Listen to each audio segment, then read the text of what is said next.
Nothing. Y'all object.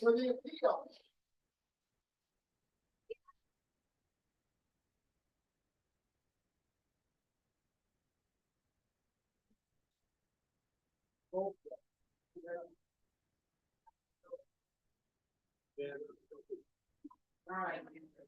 Good evening.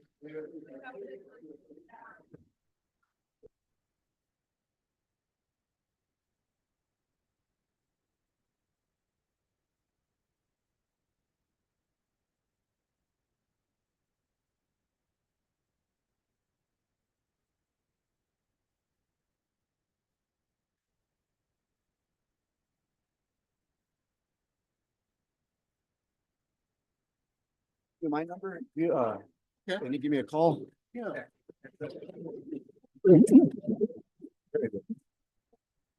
My name is Danny Salazar. If you have any questions, comments, just call me. Okay, Tom, that room? Oh, yeah. Yeah, I have a. Got.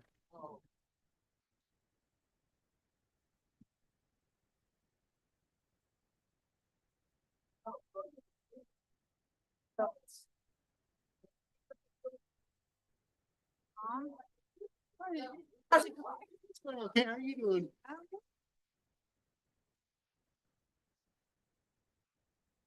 Yeah.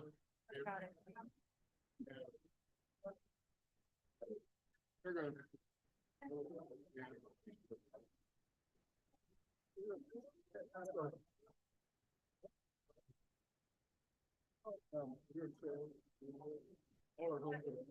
Yeah.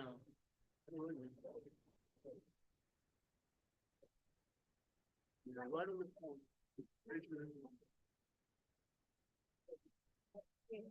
You don't have anything. Under there, here, if you lift it up on who's.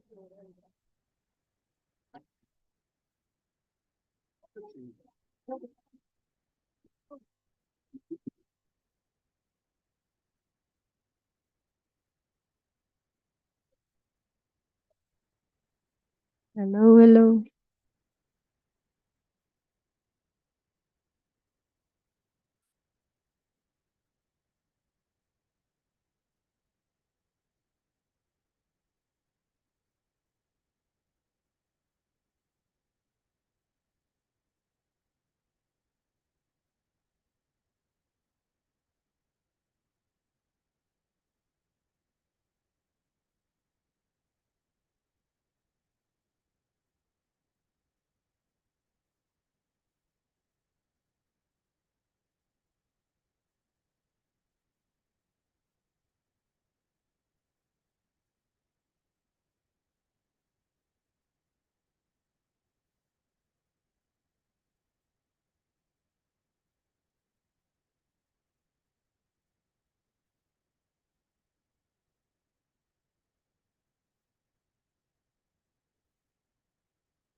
Advised, but this is. Whether they're enforceable, whether they cover. I don't. Cover your property. Yeah, that is.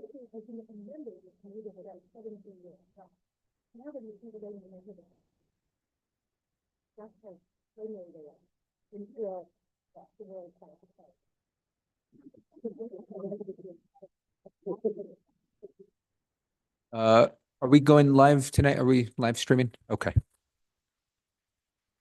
Just let me know when we're ready to go live. Leon, We are live. ready? Yeah, we are live. Thank you. Can I call tonight's meeting to order? Ms. Glorioso Mas, can I get a roll call, please? Certainly. Member Eric Abo is attending via Zoom. Here on Zoom. Member Angela Bird-Gray. Member Judith Gabriel. Here. Member Tony Gerlix. Here. Member Steve Pilcher. Here. Member Ben Pengilly. Here. Member Gary Skiffmiller. Here. Chair Michael Garcia. Present. You have a quorum, Mr. Chair. Thank you so much. Next up is approval of tonight's agenda. Is there any changes from staff? Yes, Mr. Chair. Staff is requesting to remove item 4.A. That is the July 11th minutes. There is some problem with transitioning from Prime Golf to Civic Plus. And then the staff is also requesting to remove item 6.A. Mr. Ryan Harris cannot make this meeting. And there's a request from consultants of St. Michael's Drive, Llano Street Intersection Improvements Project, if they can be moved up to from 7.C to 7.A.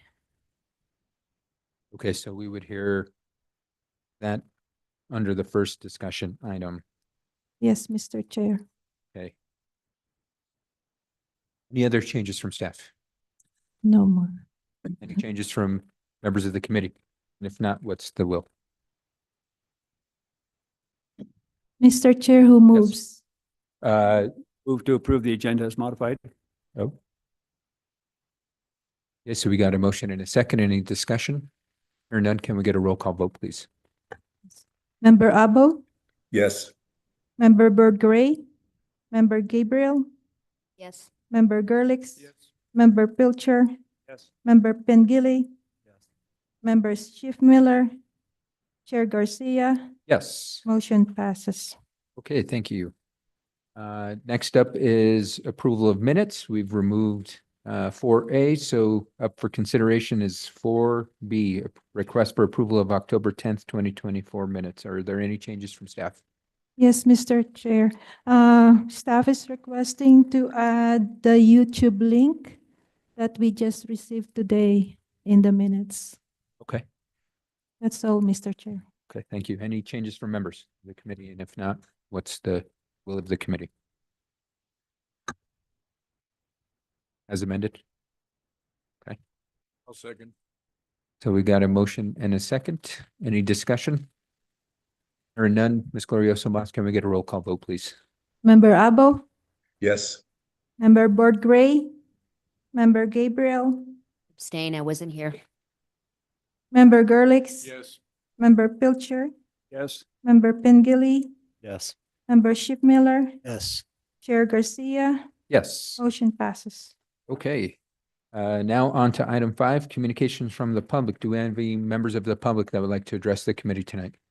Feel free to come on up. We've got, we'll forward folks 2 minutes.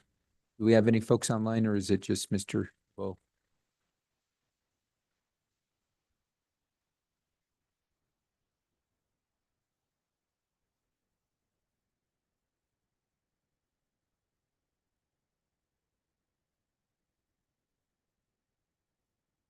And can you turn on the mic just so the folks on YouTube could hear you?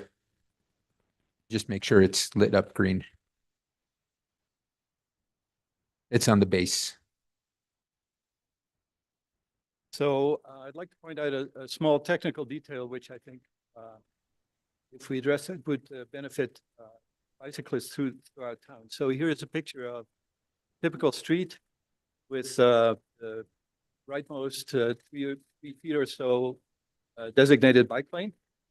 What you see is the curb as built is cuts into the bike lane by a 1.5 feet or so. This seam, the next picture you see in the next block, the asphalt goes all the way to the edge. Now, the edge there, the first picture, the seam between the concrete and the asphalt is in good shape. But we all know that this is exactly where cracks occur, weeds intrude. Many times when roads get repaved, there arises a height difference, which means that bicycles have to go further left, closer to the traffic. The fact that there are streets in town where the asphalt goes right up to the curb means that it's not an issue of drainage or technical that it cannot be done. I believe it's just, it happens because it just happens. That's the way we always do it. And that's it. Next picture, of course, was taken from last month's meeting. When there is a crack, police will find it. And also taken from last meeting is a little cross section. I believe this is the Bishop Lodge Road, where it shows exactly a curve like that built in a way that really doesn't benefit. What I would like to suggest is that the technical review committee, when drawings like this come up, that they insist that the asphalt goes right up to the curb and makes the right-hand side of the bike lane for bicycles, allows us to go further away from it. I submitted this to, so the engineering department submitted this to a link that is available at the engineering department. That is, thank you very much, we'll pass it on, and I've heard nothing. So the real question is, at what stage does this? There's no reason to do it one way or the other. We would like to have it done by default, the other. Okay, well, I appreciate the feedback, and you said you sent your comments to the city's engineering department, or which engineering So the department? city engineering department had make your comments here. And I sent this link that clicked on that, and it got a friendly email back, so we'll pass it on. Okay, if you wouldn't mind forwarding that response to me, that way I can follow up for you. I'll make sure you get a response to you. Sure, absolutely. Member Gerlitz. Thank you, Chair Garcia, and thank you for those comments. The question that it raises for me, or the point that it raises, that a while ago we passed this resolution that would ensure that bicycle maintenance and pedestrian maintenance would be enhanced by that resolution that we've fostered and that the city council voted on. And I'm just wondering, this is an excellent example of how a street is not being maintained, and perhaps that resolution could that, and I'm sure. Completely agree with you, Member Gerlitz. Any other comments from members? If not, thank you. I appreciate you providing some testimony to us this evening. Anybody else? Anybody online? Ms. Glorioso Mas, I don't want to miss. Oh, feel free to come on up. Come on up. Sorry. I would say if you want to speak, just go ahead and line up at the podium. That way we don't miss anybody.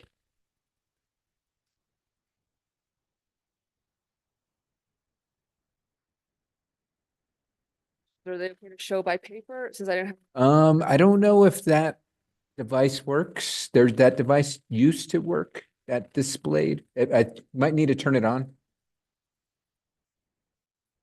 Okay, what you can do is show them to us and then they'll be captured and we can pass them around up here after if you don't mind leaving them with us.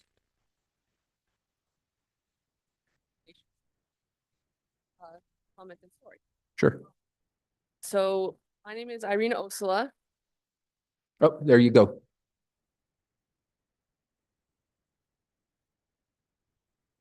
Said name and address. Or district, your name and council district. I mean, Galveston Street, Santa Fe, New Mexico. Thank you. And I'm not just a blonde lady that likes to ride my bike around Santa Fe. I have a little bit more of a story behind me, which I will here represent. I'm here to express and to share tonight. And so in 2017, I was a pro cyclist. I was racing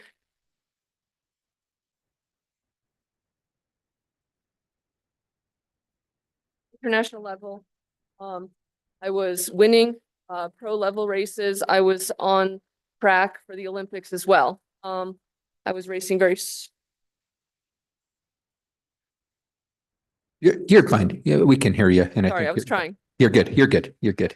So I was racing very strong at the pro level, winning races internationally. I came back to Santa Fe that year, and I was out for a bike ride in the fall on November 10th of 2017.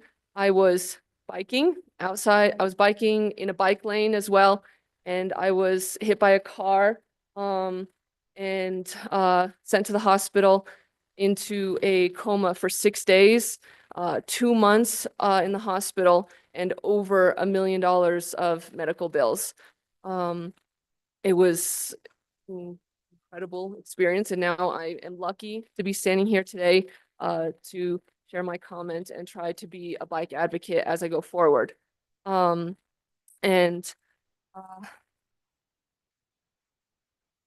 then so in my experience, I had 6 days in a coma, and I'm half Italian, so I have family in Italy, and they say, "Oh, how did this happen? How long for the jail time?" And so, yeah, this gentleman, I was in a coma for 6 days, and this gentleman drove his car away with uninsured and unregistered for $150 fine. It's incredible that this was the penalty for this. And so my comment and my expression to this evening is to increase penalties to protect the safety of pedestrians and bicyclists who have no protection. And one other small account is a couple of years ago, I went to coach at the high school that I went to, St. Michael's High School here in Santa Fe. There was 2 young boys on the team, and I actually I raced against their mother when I was in high school, and I was great friends with her. She's a wonderful woman, and she was out, she practices fitness as well. And she was out on a bike ride as well with her husband, and it's horrible how this happened. She was hit by a car and she died in her husband's arms. Her name was like her name was Perea, Michael Ann Perea, and it's incredible. And I was a coach of her sons, and it was so horrible and sad to see. And so I stand here as one of the few survivors to this sort of incident, that I really should have died that day, but I'm still here, and I find that I'm here to represent the innocent and those that were killed in these situations, to stand as an advocate and for the increase of penalties for the innocent. And we can build. I came to the meeting last month and listened, and about bike lanes and how we should put more in. And I will say, I agree that we should put more bike lanes in, but we can put bike lanes all over the city. We can put a bike lane through my backyard. But if we don't have the penalties to protect innocent people who are biking or pedestrians, then cars really aren't going to pay attention or show consideration to these innocent people that are out without the protection. And so I would like to express that I think penalties need to be increased, because as of right now, showing $150 fine and what happened to Michael and Bea, the penalties out there are protecting the drivers that are running us over. So thank you. Yeah, that's me. on Oh. November 10th, 2017. Thank you for sharing that powerful testimony with us. I really appreciate that. Anybody else from the public?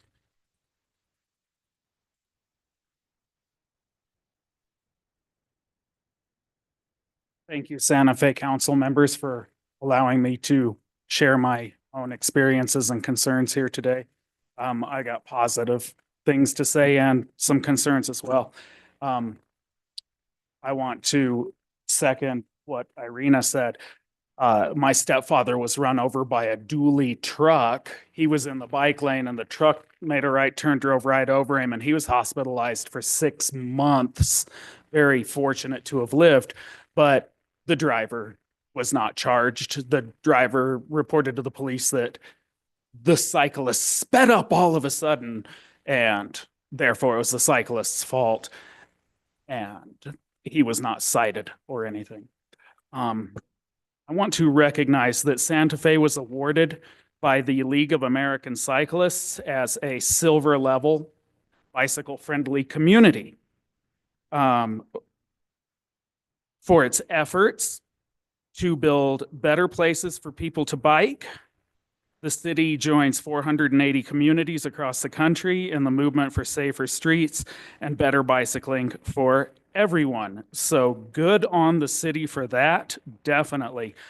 In my experience biking on our roads, the drivers are 99% very courteous, respecting that 5-foot law. You know, you give cyclists 5 feet when you're passing them. There's a little issue with drivers feel like they must not use their brakes and they must go around you no matter what, whereas they should slow down until it's safe to pass. So many times I've seen drivers give me plenty of room, but they're in the other lane and they're running oncoming traffic off the road. And that's very concerning. So I think that if we have some public service announcements, perhaps in the paper, I don't know, whatever your ideas could be as well, to inform drivers that it's okay to slow down to pass a cyclist until it's safe. And I want to recognize that 99%, the vast majority of drivers are very courteous to me on my bicycle. And the new addition of Falcon Way, the new construction project that goes around the community college, exemplary. I wish that city planners from all over the country could come and see how to build a road that's got a wide enough bike lane that traffic and the cyclist both have plenty of room. Now, there was also another construction project this year where we worked on repaving Hyde Park Road from Garcia up to just beyond to city limits. I'm not going to speak beyond city limits, but just beyond Sierra del Norte Road, almost to 10,000 Waves. And there was absolutely no widening of that road. And there's ample room to have widened it by 3 feet on each side for a bike lane. So some of our roads are great for cyclists and some of them aren't. And the road up to the ski basin is extremely popular for cyclists. It's one of the best uphill challenges in all of New Mexico. And I would have loved to see the city just widen that a little bit while they were over there putting millions of dollars into the repaving of that section of road. Now, I got to ask to wrap up the questions or the comments. Just 'cause okay. it's beyond I just wanted to beyond it. say Zia and Rabbit Road are completely overgrown. You have to ride your bicycle in the bike lane. The vegetation forces you into traffic. And there's a great bike lane there. Great. Thank you. I really appreciate the feedback. I do want to correct that there, when we're talking about the road going up to the ski basin, that is state road. So the city didn't have, but I think there's an opportunity for the city and the state to work collaboratively that in a sense where we know that that is a highly trafficked cycling route that the city can advocate that the state take the appropriate steps to include safe passage for cycling. So. Right. Okay. Well, thank you. I appreciate it. Really, really appreciate it. Any other members of the public? Okay, seeing none, let's go ahead and go to, I don't see anybody online. Is there anybody online? Besides Mr. Above? Chairman, this Two is Eric. panelists. Yeah, I Okay. think I'm the only one. Okay. Let's go ahead and move on to communications from other agencies. First up, we've got Santa Fe Metropolitan Planning Organization. There we go. I was going to say Mr. Ani, but we've got the Yep. superstar pinch hitter. We share. So I'll be really quick because actually I have to leave early and I'm on the agenda. So just two things. One, our transportation impact analysis guidelines being implemented, and they saved the day on South Meadows where they determined that these right turn lanes that the developer using previous guidelines wanted to put in are actually not necessary. So that residential street can stay a residential street without being blown up by highway standards. And then the other thing is that we are participating in a road safety audit next week on Cerritos Road from Wuhan to Siler. And this project about the NMDOT, their traffic VPs are. I'm not sure what her title is. She was brought in, Amy Whitfield, to do this Target Zero initiative to head that. So those are my two quick things, and I'll answer your questions. Okay. Any questions for Leah? Well, thank you. I appreciate it. And we'll get to your item quickly on the discussion for you. Next up, we've got Bike Santa Fe. Aria? Is Aria with us this evening? Right. you, Chair Garcia, members of the committee. So we just wanted to report on a few things. We are planning on having a winter social in January. We just wanted to bring it up. We're looking for volunteers to help us plan that. And we also hope to see members of the committee and council members there. We had a council member there last year. So that will be in January. We wanted to bring up the maintaining of trails and sidewalks for the winter weather. A lot of the river trail, I talk about the river trail because that's what I use to commute. It was cleared pretty well from snow, but there are always icy patches in shady areas that linger for a long time and make it really dangerous for bikes and pedestrians. There's one near Camino Alire and one towards closer to Paseo de Peralta on the river trail. And also there was a lot of snow and ice on sidewalks, I noticed, some of them right around bus stops that made it impossible to get to a bus stop for days after the storm. Seeing as how there should be money in the budget from the maintenance resolution that was brought up earlier, that was passed earlier in the year, we hope that that should increase, that should include addressing these issues during the winter weather. Also from the discussion of the last meeting, there was the issues of safety from pedestrians brought up from the public on bike trails.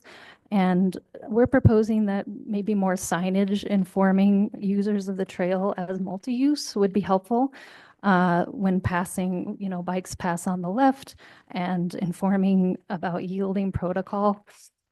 We think signs would be easier than say striping because we're not sure about how possible it is to stripe the trails and whether they can be maintained. So that was an idea that we had to have more signage. Just the last thing also to bring up World Day of Remembrance for road traffic victims, especially since we've just had very powerful testimony. That is on November 17th. And we wanted to acknowledge that the many road traffic victims, in particular, this past year or so, we've had two bikers killed by drivers, Luis Quiroz Batista in April of this year and Nathan Gray in August of last year. So hope that we always, remember everyone every day of the year, but to do everything you can for more safety for pedestrians and cyclists. Thank you, Arya. Any questions for Arya from committee? Okay, thank you. Next up, we've got an update from the Public Safety Committee for Member Pilcher. Okay, I'll make this quick. I think because there's 4 new members, we're still going through a basic orientation type of presentations. So we had a good presentation last month about crime prevention and community relations, very heavy on the community relations side, what the department's doing. And then we had another presentation about the mobile health unit and the ARU, which is alternative response unit. Got to remember what those acronyms stand for. We'll be meeting again next Tuesday. So maybe something more substantive will happen. I can report back alone. Thank you for the report out, Member Pilcher. Any questions for Member Pilcher? Okay, seeing none, let's go ahead and move on to item 7, our discussion possible action items. We amended our agenda to allow for the St. Michael's Llano Drive Llano Street intersection improvement project, 100% design. Mr. Richard Rotto is with us this evening. So with that, the floor is yours.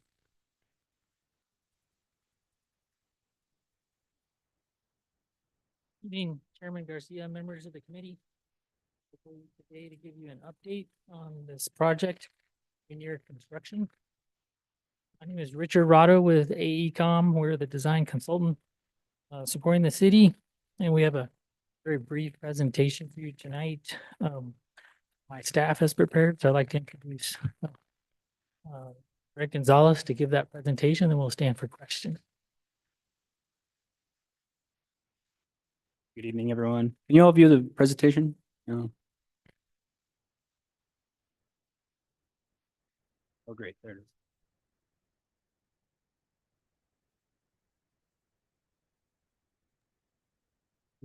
Good evening, everyone. My name is Greg Gonzalez. I'm an engineer in training at AECom. I work with Richard here in our Santa Fe office. We'll be presenting an update on a project scheduled at the intersection of St. Michael's Drive and Llano Street. This intersection was prioritized for improvements primarily because of the high-profile facilities it provides access to. Destinations to the north of the intersection are a residential neighborhood, and destinations to the south are Auger Middle School, Santa Fe Public Library, and Santa Fe High, accessible on Llano Street and depicted on screen.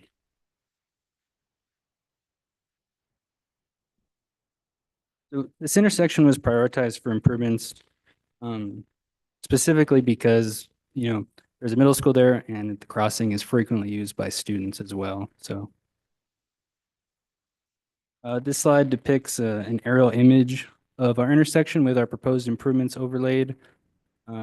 Just a few of the safety improvements we'll be providing: new crosswalk striping, new ADA ramps and pedestrian push buttons at each corner and in the median, and median islands with a 6-foot wide pedestrian refuge.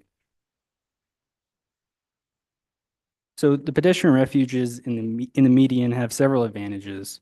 One, you can separate conflicts as you cross the street. So you cross to the median, you can look and you can see if anyone's making, that left turn from Llano Street onto St. Michael's Drive. So we can separate conflicts. Pedestrian crossing stands out to motorists and bicyclists if they're crossing at the crosswalk as well. And we reduce the exposure time of our pedestrians. This slide details all of our proposed improvements. There's several good things to see on screen. Of course, we have our high visibility continental style crosswalks, 6-foot wide median to complement or to account for that pedestrian refuge. We also have reduced curb radius for pedestrian visibility and safety on the south side of the intersection on the bottom of your screen adjacent to Llano. So we reduce the curb radius and that shortens the crossing for pedestrians both across St. Michael's Drive and across Llano Street. We'll also have ADA compliant ramps and pedestrian push buttons, reconstructed sidewalks, and new signal phasing and timing for pedestrian safety. This slide just depicts the same proposed improvements blown up for visibility. Thank you for your attention. We'll stand for any questions. Members of the committee have any questions? Member Pilcher and then Member Gabriel. Question, is that a pedestrian head at the refuge island? It is, yes. So the purpose of that is in case a pedestrian gets trapped as they're crossing. It won't be designed specifically for a two-phase. We want them to cross in one go. But, just in case they get trapped, they can activate a button and complete the crossing. Any other questions, Member Pilcher? Okay, Member Gabriel. Thank you, Mr. Chair. You might have said this, but when is this going to happen? Mr. Chairman, members of the committee, it's very, very quickly. We're in final negotiations with a contractor that holds a construction on-call contract. But once those negotiations complete, construction will start eventually, definitely within the next month or so. Okay. Floor is yours, Mr. Schiff Miller. I'm so sorry. It's end of day. And then Member Gerlitz. So the change to the intervals, is it going to include a leading pedestrian interval? I think that's the intention, yes. Our traffic engineer would be able to speak more to that. There are, both Greg and I are not the traffic side of our team. So we can't talk too specifically about that, but we're going to take away the free right movement that conflicts with the pedestrian movement. So there'll be a flashing arrow or a red arrow to block that movement to avoid conflicts. We're doing our field investigation. Before starting the design, we saw one accident right there at that intersection. And then subsequently, staff operations, traffic operations engineer saw another one right there.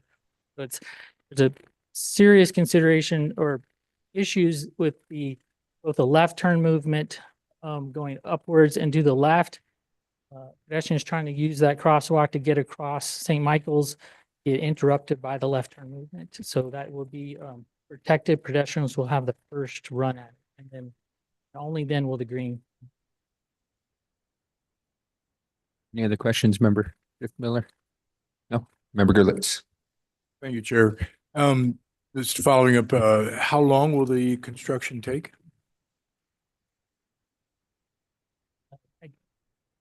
Can't predict that right now. I don't know. It's got 4 phases in it. So I haven't put the schedule to, we'll be asking that of the contractor. The phases would probably take a couple weeks each, so probably no more than 2 months.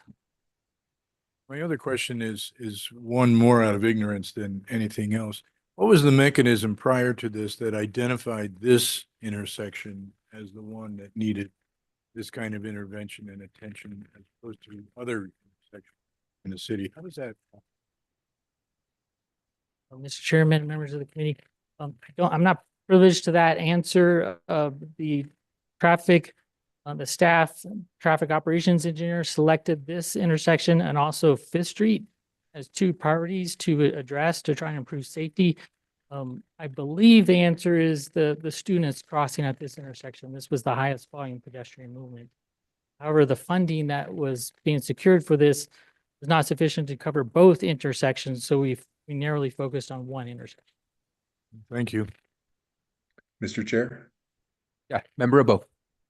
thanks very much. I wonder if Mr. Rado, it's my memory that some width was stolen from the left turn lanes in order to accommodate the wider median. Is that right? And what happens to those left turn lanes?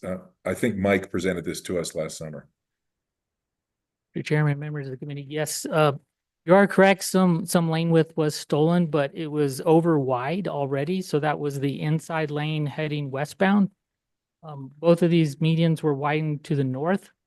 So it's only the westbound lane that got eaten into.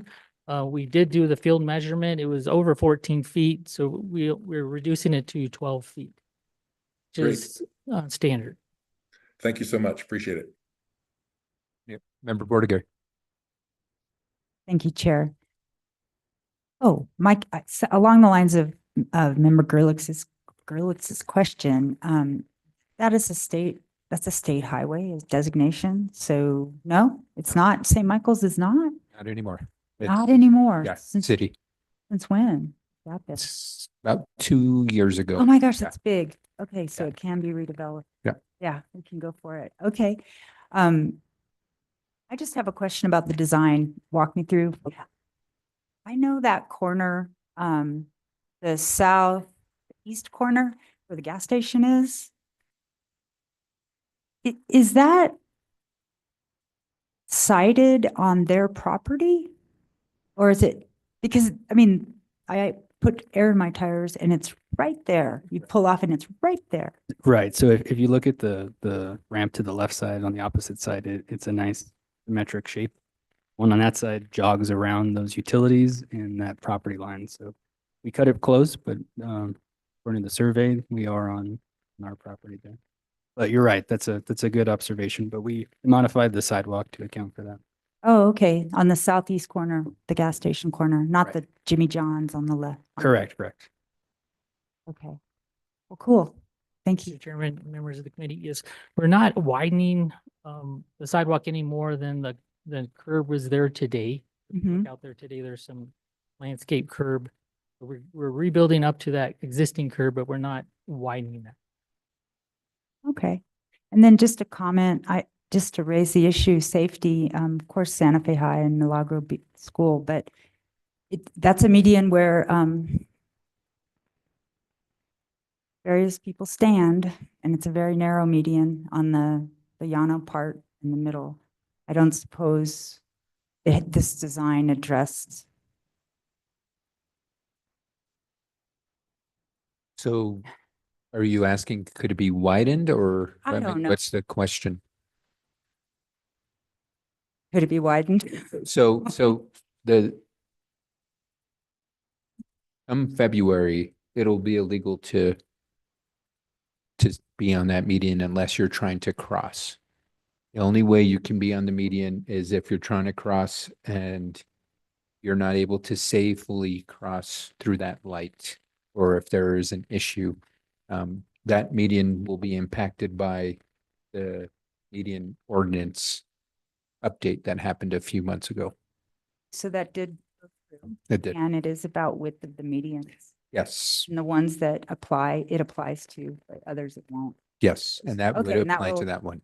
Okay. Yeah. Thank you. Thank you.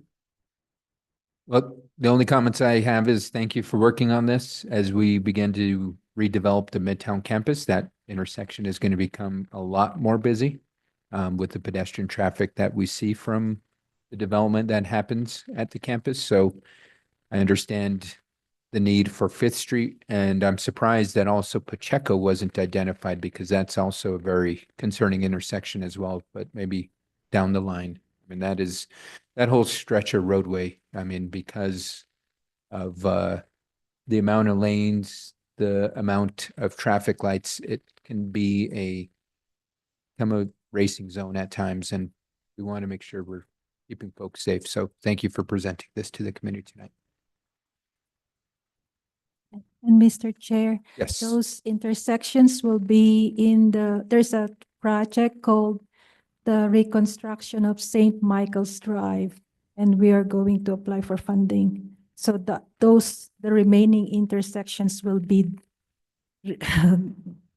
addressed in this project. Thank Next you, slide. Clario Somas. Appreciate that. Fingers crossed for the funding. All right, let's move on to the next item, which is request for approval of BPAC meeting dates in 2025. Yes. Yeah, can we just need to make an amendment to the agenda?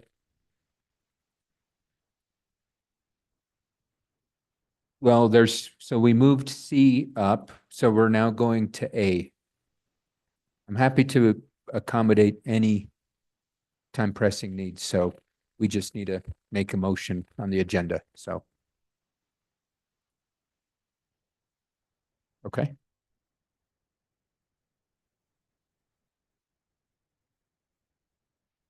Or above. Or we just move it to the next item being heard. Okay, I have a motion on the floor. Is there a second? Second. Okay, any discussion? Hearing none, may I get a roll call vote, please, to amend the agenda? Is Mr. Chair, Member Abo, Yes. Member Board Gray, Member Gabriel, Yes. Member Gerlix, Yes. Member Pilcher, Yes. Member Pengili, Member Miller, Yes. Chair Garcia. Yes. Motion passes. Okay, thank you so much. So we've amended the agenda. So next item up is recommended SFMPO projects prioritized for funding applications in 2025. Yeah, the floor is yours. Mr. Chair, members of the committee. I've just been thinking, the holidays are coming. It's the most wonderful time of the year. It's also the most wonderful time of the year because we have 4 federal funding pots that are now available. We have a call for projects, and for these 4 programs, the Transportation Alternatives Program, Recreational Trails Program, Congestion Mitigation and Air Quality, and the Carbon Reduction Program. So I'm just giving you guys first a rundown of these different funding sources, and then we'll go over our recommended priorities for the city of Santa Fe based on all of our planning efforts. So the transportation alternative, first I want to say there's a lot of overlap between all of these different funding programs, but there are some fine differences. So transportation alternatives, primarily bicycle pedestrian infrastructure, also ADA. This one can cover bicycle pedestrian plans and the Safe Routes to School program. This is how our Safe Routes to School program has been funded the last 2 funding cycles. Recreational Trails program covers walking and biking trails as long as they're recreational. You can always argue that they are. It also reserves money for motorized trails. Some of that money is earmarked specifically for motorized recreational trails. Also, dirt trails, trail maintenance, trailheads, and education programs. So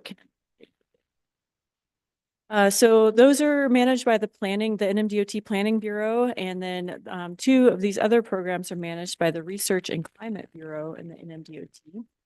So congestion mitigation and air quality, or CMAQ as we call it, this one, projects that reduce air pollution. So you can kind of come up with a whole different array of projects that do that, including multimodal bicycle pedestrian projects, as well as transit, traffic flows such as roundabouts. And then this carbon reduction program, this is a new one from the bipartisan infrastructure law. And this is only our second time that it's come available to the city. We actually didn't get awarded funding through this program yet, so hopefully we will this time. So again, it's projects loosely defined that can reduce carbon dioxide emissions, bicycle pedestrian projects, transit. Also, there are other types of categories such as energy efficient streetlights that are included in this, and any other types of projects that would focus on reducing or increasing alternative. So the available funding, this is statewide. So we could only expect to get a portion of each of these. The TAP and RTP funds are they're asking for FY26 and FY27 projects, CMAQ and CRP. So the federal fiscal year 28. And then the RTP program, it's really, as you can see, it has the least amount of funding, and about 1/3 of that is reserved for motorized trail uses. So this one, it's hard to find a project that fits neatly into this category, but we found one. Romella found one. So on to our priority projects. So for the Transportation Alternatives Program, or TAP, the Acequia Trail from Ottawa to La Cienegita is our prioritized project for the city to apply for the design of this. There's been a lot of progress in this. It's a BPAC strategic plan priority. It's a bicycle master plan phase A 6 priority. There's a lot of community and neighborhood support. I'm sure, I think I've told you all, you should all know that we have that huge critical connection to Los Hermanos Rodriguez Park from Mays, is a huge win. And then also HomeWise helped negotiate a PNM utility easement across from that connection. So this project is ready to go. And we're really excited that this opportunity came up and we can apply for funding to get the design. That's usually how we'll do it, is usually apply for design, get a sense of the construction cost, and apply for construction, then another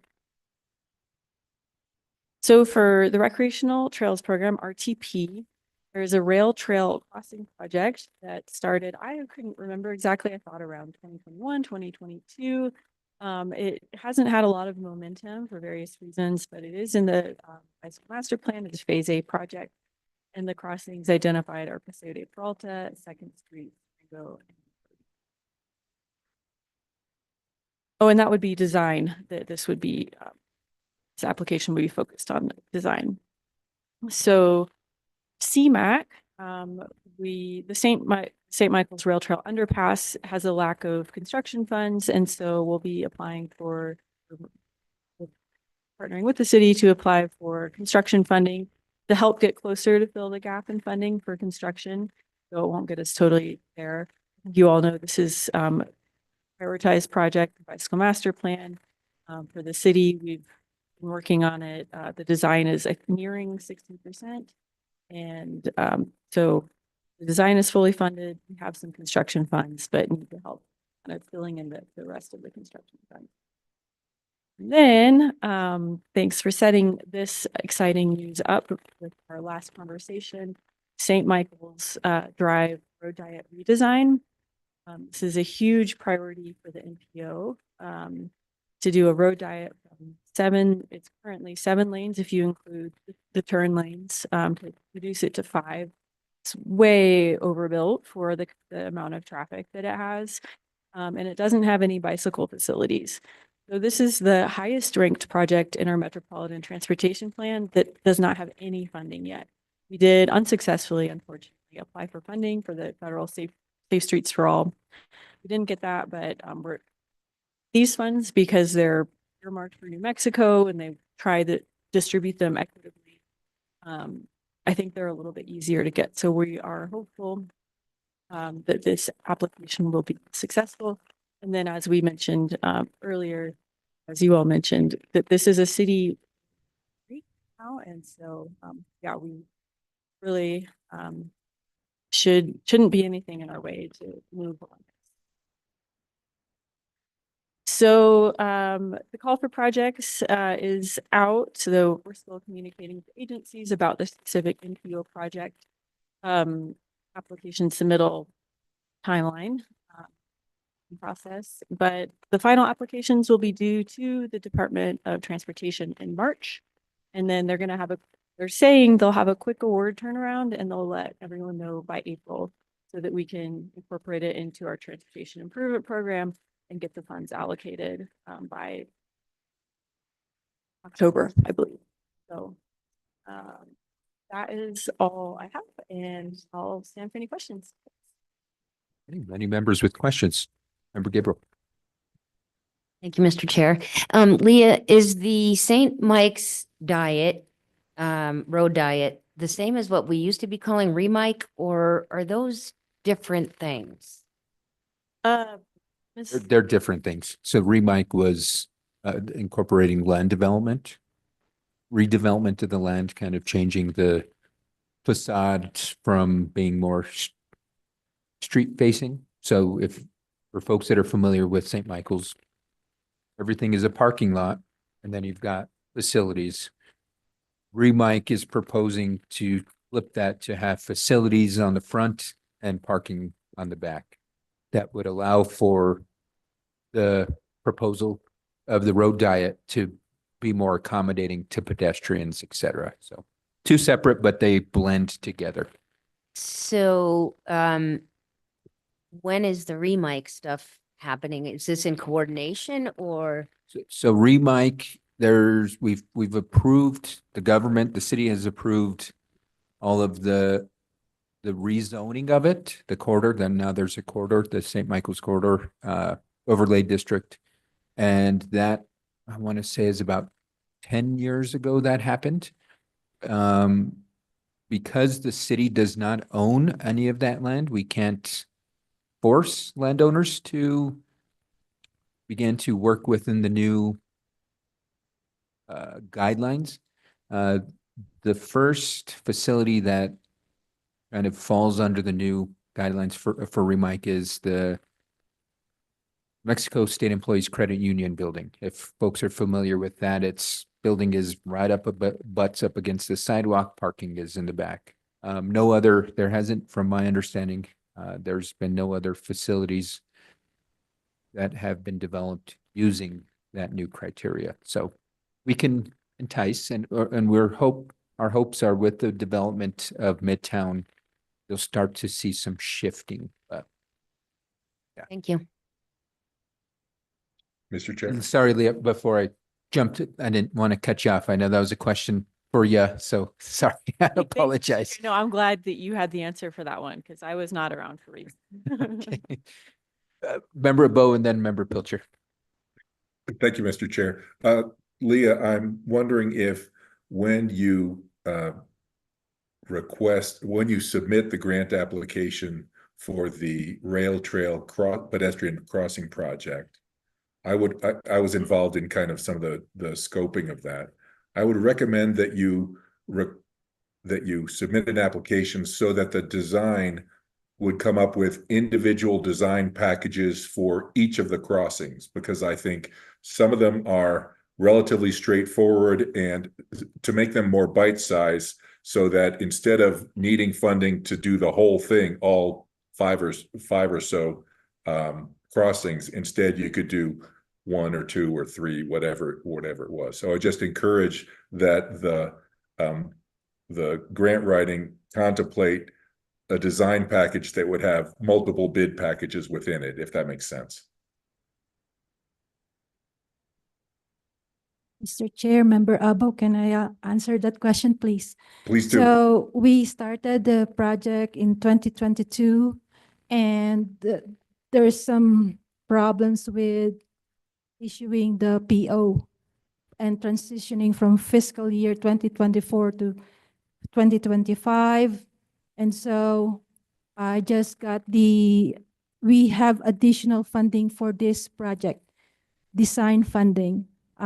So when we submitted the design funding application, it's by intersection. So there are 4 intersections, and that's in the packet.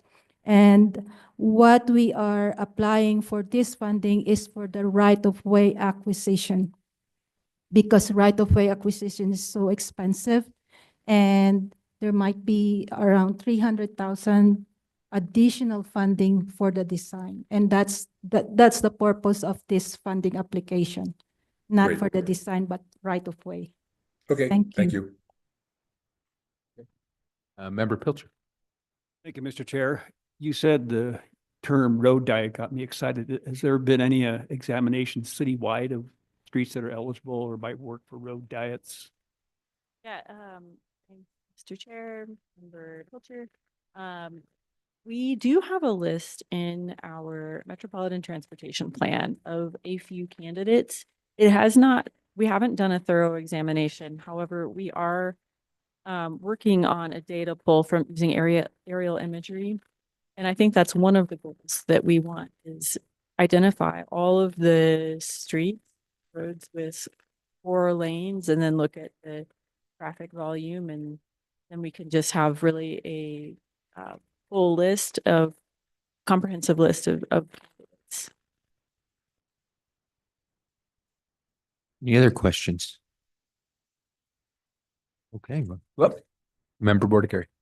Chair, just to add, or chime in for a plug for, probably unrealistic, the Zia and Yucca intersection. The high school's down the street, Regal Park is right there. It needs to be choked down. I guess when we have the opportunity to provide that feedback. Yeah, thanks.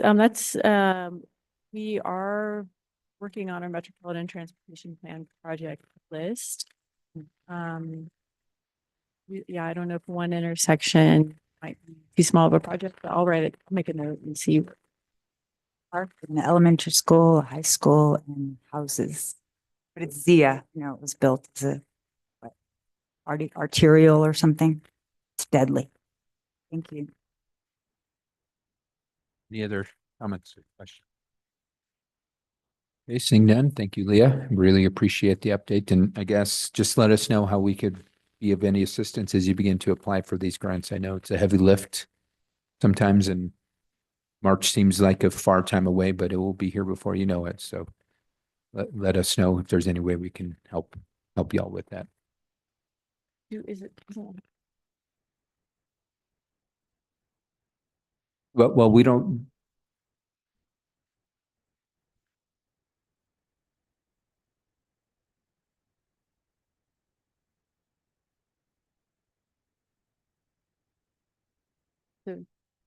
So yeah, I guess that would be helpful if, I think on a future agenda, if You if can the vote in board support of would what's support being it. identified tonight. Yeah. Okay. Sure. What's the will of the body?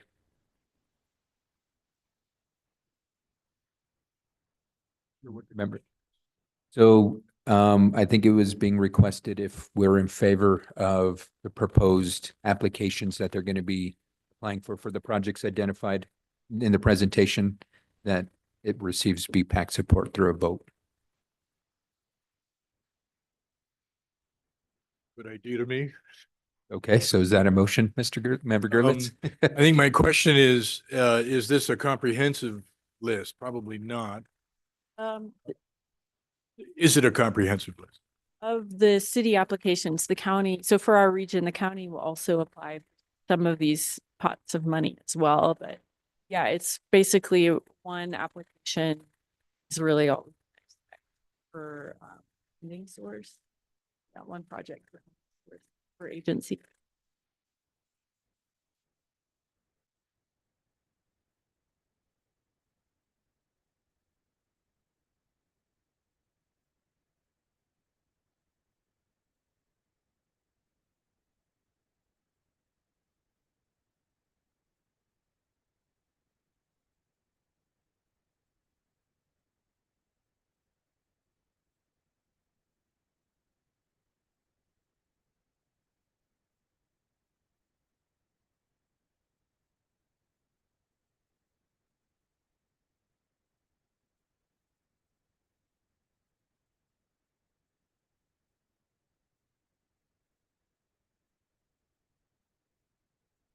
Thank you for that clarification. And given that, I would make a motion that BPAC support the MPO's project list as we have heard tonight. Okay, so we've got a motion. Is there a second? Hey, we have a second. Any discussion? Hearing none, seeing none. Okay. Just don't want to cut off any discussion. Ms. Glorioso Mas, can we get a roll call vote, please? Certainly. Member Abo, Yes. Member Bird Gray, Member Gabriel, Yes. Member Gerlix, Yes. Member Pilcher, Yes. Member Pedgilly, Member Schiffmiller, Yes. Chair Garcia, Yes. motion passes. Okay, thank you again, Lee. Absolutely. So let's go to move on to the next item, which is 7A, request for approval of BPAC meeting dates in 2025. So as identified in the packet, it's being proposed that that BPAC meet as close to every second Thursday of the month as possible from 5:30 to 7:30 here in the City Council chambers, and that would be January 9th, 2025, February 13th, 2025, March 13th, 2025, April 10th, 2025, May 8th, 2025, June 6th, 2025, July 10th, 2025, August 7th, 2025, September 11th, 2025, October 9th, 2025, November 13th, 2025, and December 11th, 2025. Any comments or discussion on the proposed meeting dates for next year? And if not, may I? Move to approve. Okay, got a motion to approve. I second. Okay, we've got a second. Any discussion? Hearing none, Ms. Glorioso Mas, may I get a roll call vote, please? Yes, Mr. Chair. Member Abo, Yes. Member Bird Gray, Member Gabriel, Yes. Member Gerlix, Yes. Member Pilcher, Yes. Member Pengilly,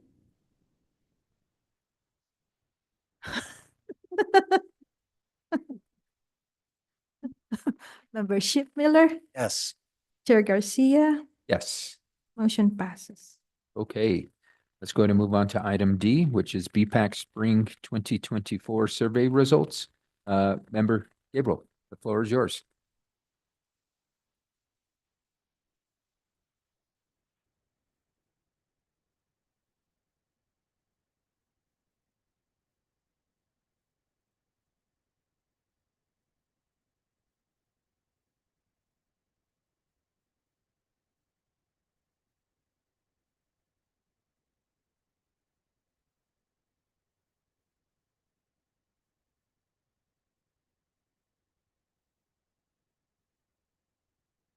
Hello, everybody. First, I want to thank the Promotion, Education, and Communications Subcommittee for helping to look at the data and help put this PowerPoint together. Most of you probably know that the City Council passed a maintenance resolution in March of 2024, and BPAC decided to take the opportunity to see what was on people's minds regarding maintenance. So in May and June of 2024, we conducted a very short 3-question survey to see what pedestrians and cyclists would like the city to prioritize regarding maintenance, and we added connectivity in of the pedestrian and bicycling infrastructure. BPAC surveyed people at community events like the Bike Swap and Art by Bike, and work with other partners, including Bike Santa Fe, Metropolitan Planning Organization, the Mayor's Committee on Disability, and the Santa Fe Conservation Trust to cast a wide net in seeking input. And we received a total of 422 responses, which greatly exceeded our expectations. So first, let me apologize for the busyness of the slides. There's a lot of data. You can probably look a little more closely at it in your packets, and we are going to just go over the highlights. So the first question was, in regards to bicycle and pedestrian infrastructure maintenance, what would your top priorities be? So the items in this question came from the bicycle-friendly community application list of maintenance practices important for a bike-friendly community. Improving on these specific maintenance practices may help us achieve the next level of BFC certification. You can see that pothole maintenance and surface repair are the top priority, followed by uneven city-owned sidewalks. The other category allowed for identifying an issue with a specific location. The most common other responses were bike lanes and repaving and repair of the trails, especially the rail trail cracks, which was driving everybody crazy, and were recently repaired. It's not clear from some of the comments if people meant creating more bike lanes or maintaining the bike lanes better. Either way, I believe we need to do both. So this is question 1 by district. And just first, I want you to see that the reason the number of district responses doesn't match the number of combined responses is because some people didn't know what district they lived in, a sizable number, or they lived outside the city. So those responses are not included in the district breakdown. It's worth noting that pothole maintenance and surface repair are the top choices for all districts, while the second most common answer for districts 1 and 2 is uneven city-owned sidewalks, and for districts 3 and 4, it's vegetation maintenance, which somebody from the audience brought up a little bit earlier, with half of respondents in District 4 reporting this as an important issue. Our second question is about connectivity, and we asked, which trail projects do you think BPAC should prioritize obtaining funding for to design and construct in the next 5 to 10 years? This question was introduced with, connectivity is an important factor affecting how successful bicycling and walking can be as a transportation alternative to the automobile. BPAC has identified the following trail projects that could lead to better connectivity within the city. You can see the Asakia Trail and Midtown Campus connections are neck and neck for top priority. And common responses in the other category related to the River Trail, which had greater than 20 responses, Rail Trail greater than 10, and then a few responses each for Cerrillos, Asakia, and St. Francis. The requests that people made about these less common answers were mainly about the specific locations. So if we wanted to address those, we'd need to dive a little bit deeper into the comments.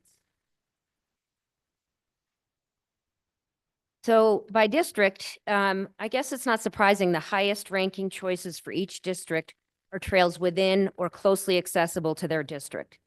Midtown Campus, the highest rank for District 2, and that was ranked second for Districts 1, 3, and 4, and that is obviously a high priority overall. And I think we can talk a little bit about getting more involved in that project a little bit later. So this is just asking people where they lived, and only 309 of the 418 respondents that answered this question knew what district they resided in, with a sizable number, almost 18%, unaware of which district they lived in. A smaller percentage, 8%, were from outside the city. And we know that districts 3 and 4 are often underrepresented in surveys, and District 1 is usually overrepresented. That is the case this time, and although our geographic representation is improved over our last survey, we still need to reach more people in districts 3 and 4. And you can see District 3 was way lower than our other districts. So we came up with some comments, recommendations, and questions, the Promotion, Education, and Communication Subcommittee, about follow-up. And first, just to recap, the priorities for maintenance were identified as potholes and surface repair. And if we look by district, for districts 1 and 2, uneven city-owned sidewalks, and for districts 3 and 4, vegetation maintenance. For connectivity, the Midtown project was a top common priority among all districts. So looking at this list, and hopefully other people have other recommendations and comments, we want to explore what decisive actions related to these issues can BPAC and the city take to demonstrate Santa Fe's commitment to improve our bicycling and pedestrian infrastructure. And some of the issues that are pertinent from my perspective are ADA compliance and budget. And I'm sure there's many others and would love to hear from the rest of the committee what you think we can do that is going to result in some real changes to the maintenance issue of our trails and sidewalks. Thank you. Thank you, Member Gabriel, for the overview of the survey results. Any members or comments from members of the committee? Jump right in. So going off of potential next steps, I absolutely think it'd be a good idea to both Public Works and the Mayor's Committee on Disability, see if we can schedule some time to present these results to whether it be the council or the Citizens Advisory Committee. Yeah, if we haven't, we can share these results with the Public Works leadership. There's nothing that prevents us from, we can vote to do that tonight, to recommend we send that to Director Wheeler.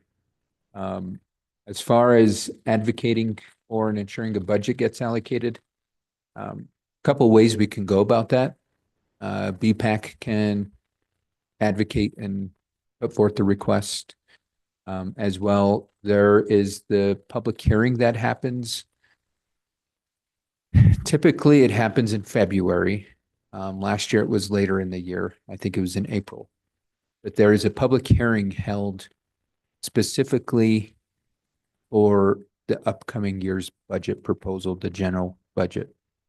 And that is an opportunity for the public to, similar to the 2 minutes we have tonight, the public has an opportunity to provide their 2 minutes in regards to how they feel the city should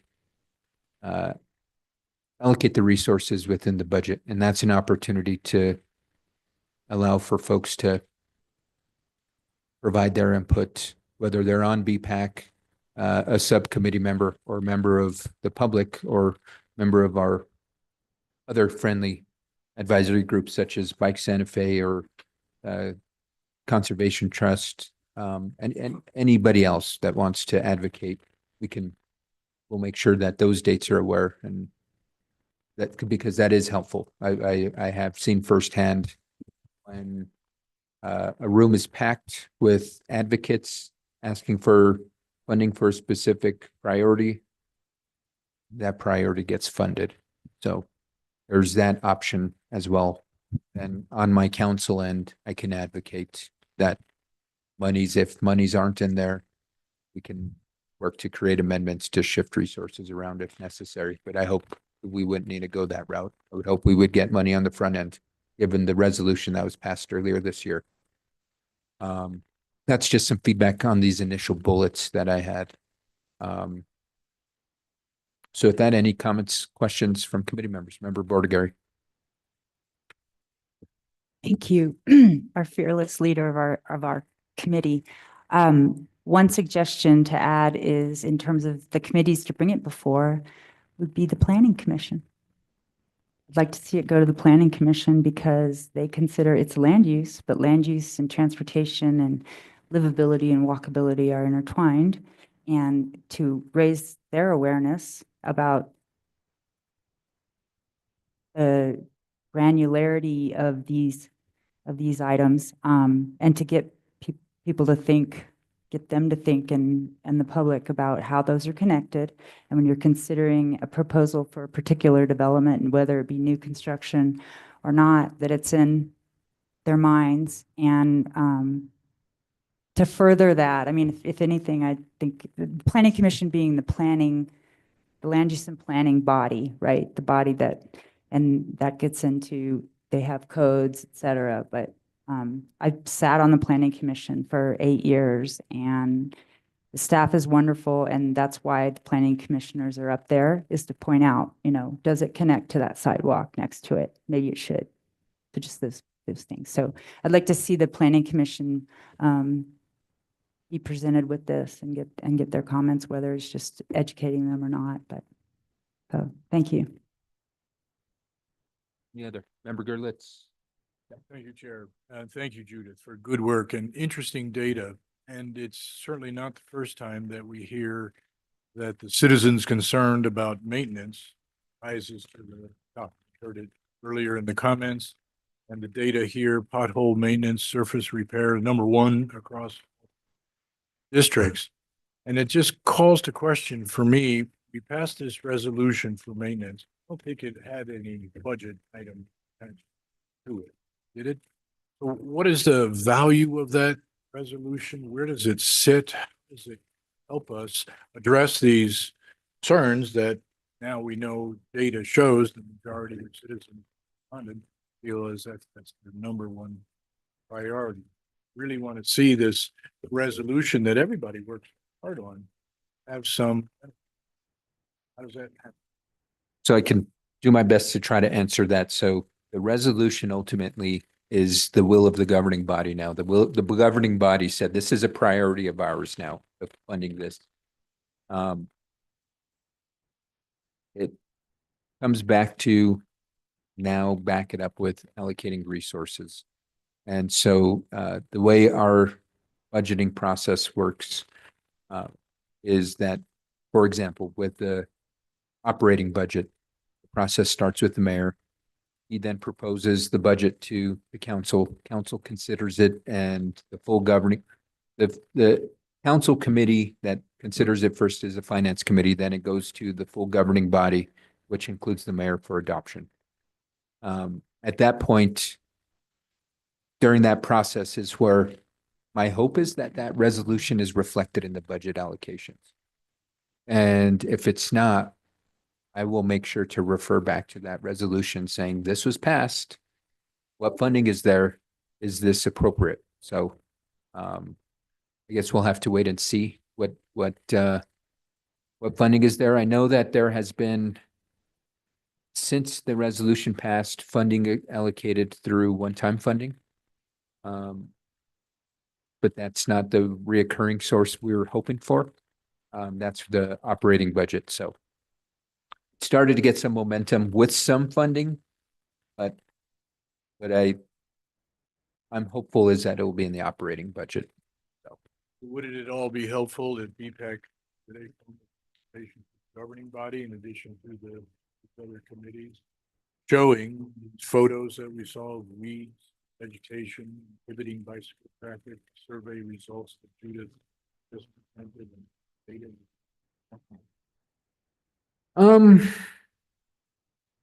Yes, and I think there's ways we can go about it. It doesn't need to go directly to the governing body, because if we go to Public Works, we've got 5 of the 9 folks there. Another committee that it should go to is MPO, which also has counselors on there, as well as county commissioners. So I think with the gap of at least governing body members that don't receive the presentation, there's nothing that prohibits BPAC from sending those results to the entire governing body. And we can offer the opportunity to brief somebody on the results. Counselor, would you recommend that we schedule something in front of Public Works? Yeah. I would. That's one of my recommendations. Yes. Public Works, MPO. I agree. Planning Commission is also a good one. Mayor's Committee on Disability because of the ADA issues. I think between those, we can at least start to get some momentum.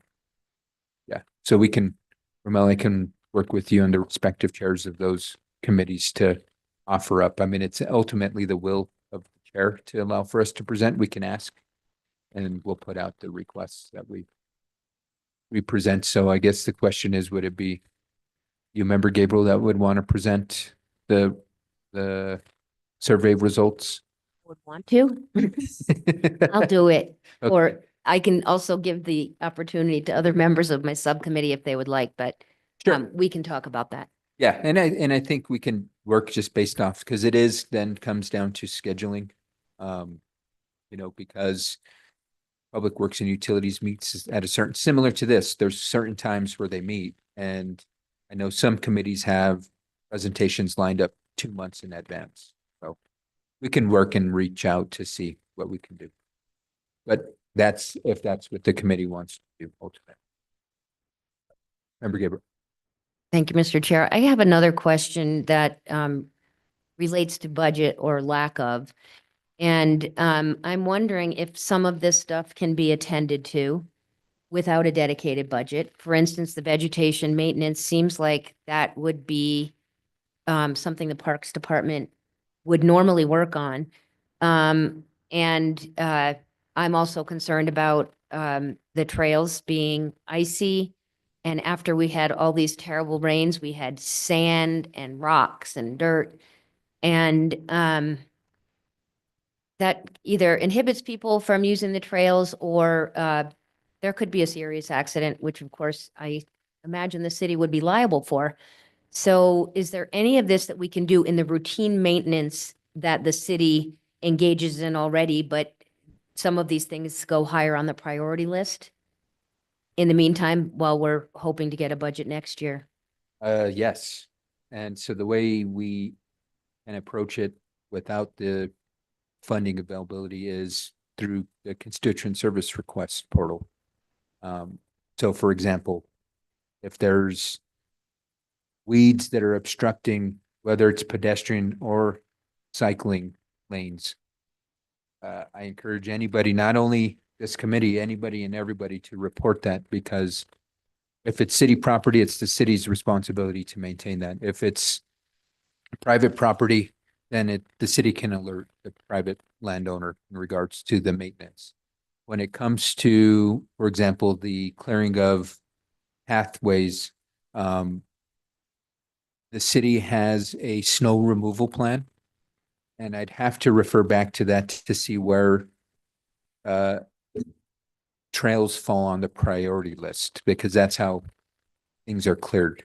And I don't, that raises a couple questions for me, because it doesn't require the heavy equipment that a roadway does, the actual snow plows. So could it be addressed quicker, given it doesn't take away from the snow plows that need to be clearing the roads?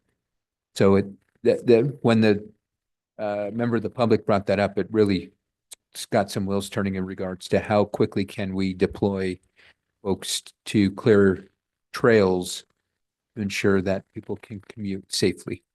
And that's actually a question I wrote down to work to get addressed.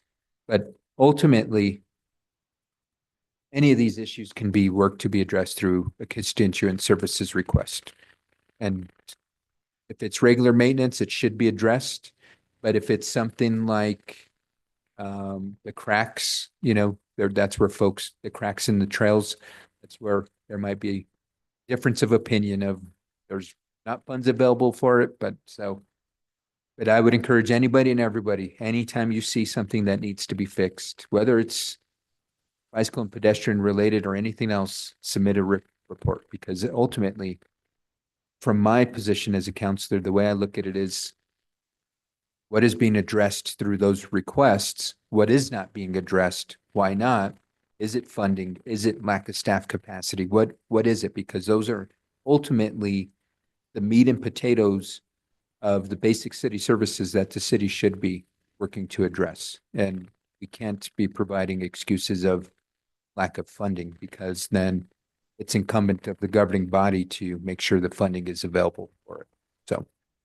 So thank you, Mr. Chair. I appreciate that. And I have used the constituent services many times. What I'm wondering about is, instead of encouraging individuals to do that, which I think is important, since BPAC is advisory to the city, would it potentially be more powerful for us to say, BPAC to say, we have had people come to our meeting and we are making a request as an advisory committee that vegetation needs to be addressed and icy trails need to be addressed. Does that make the request any more powerful? It seems like that's an important role that we can play as advocates and advisors to the city, in addition to individual requests with constituent services. Just kind of feel like, isn't this part of our role? And is there a way for the city to take that from us as a somewhat elevated request? And maybe that's ridiculous, but anyway, I would love to hear your thoughts on that. Thank you. We absolutely can do that. I think we can do that by a vote, saying we do that. We can do that by recommending to send a letter to the appropriate city staff. I think it's ultimately the will of the body on how we want to move forward. Now,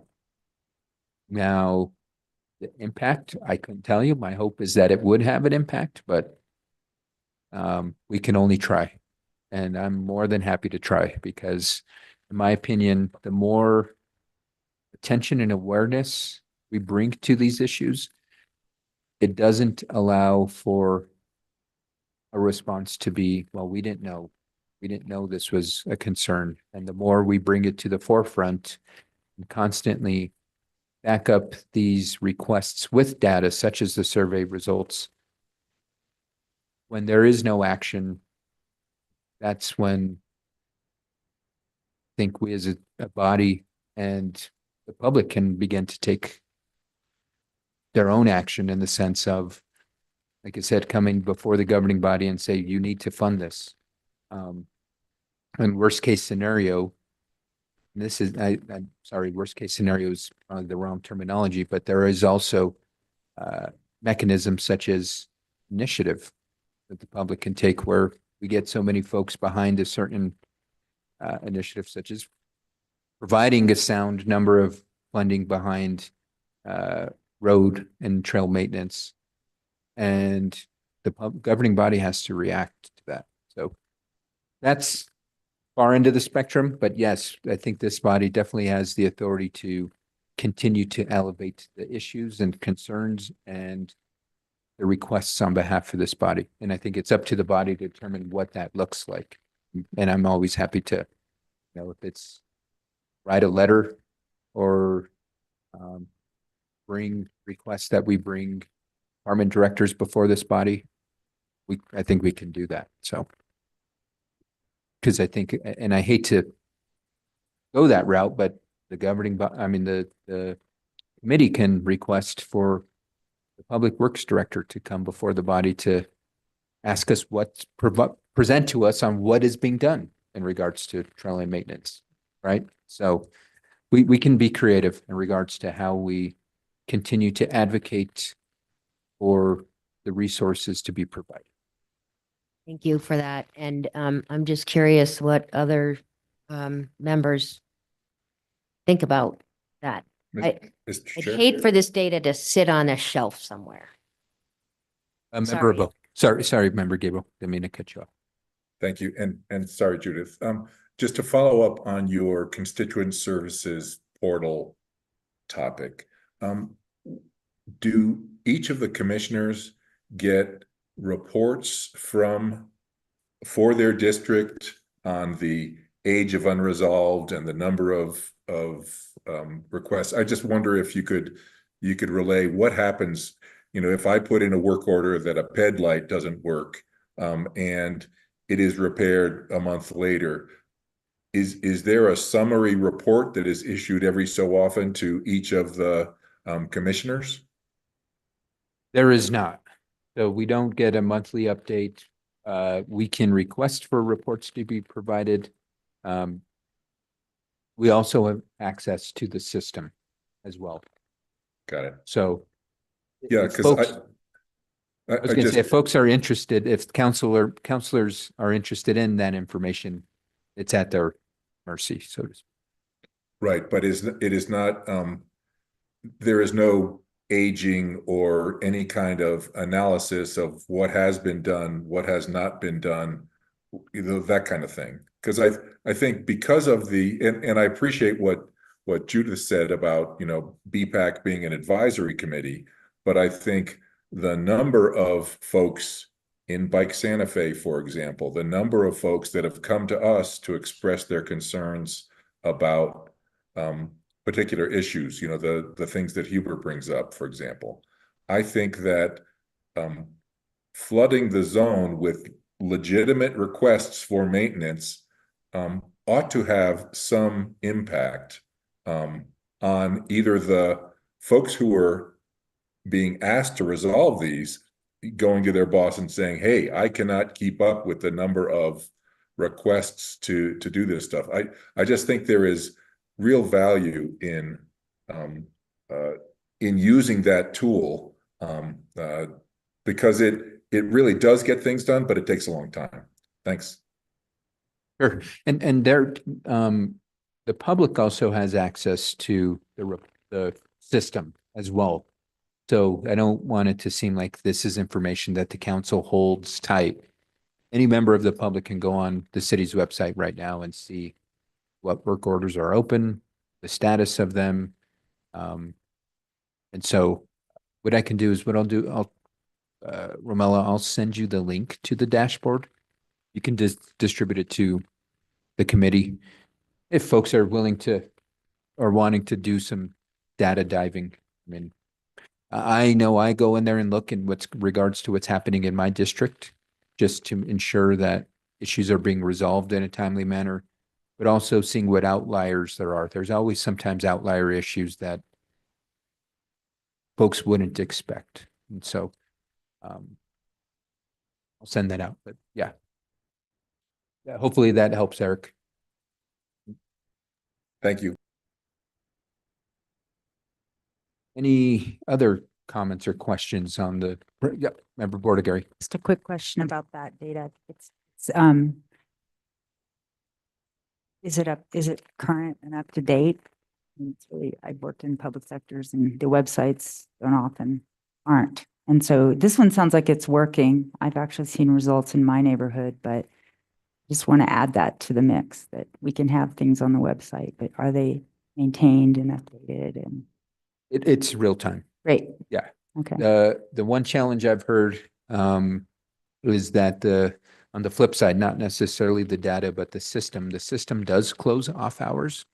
So it's usually, from my recollection, it's Monday through Friday, 8 a.m. to 5 p.m., which is concerning to me because that doesn't mean the issues stop after those hours.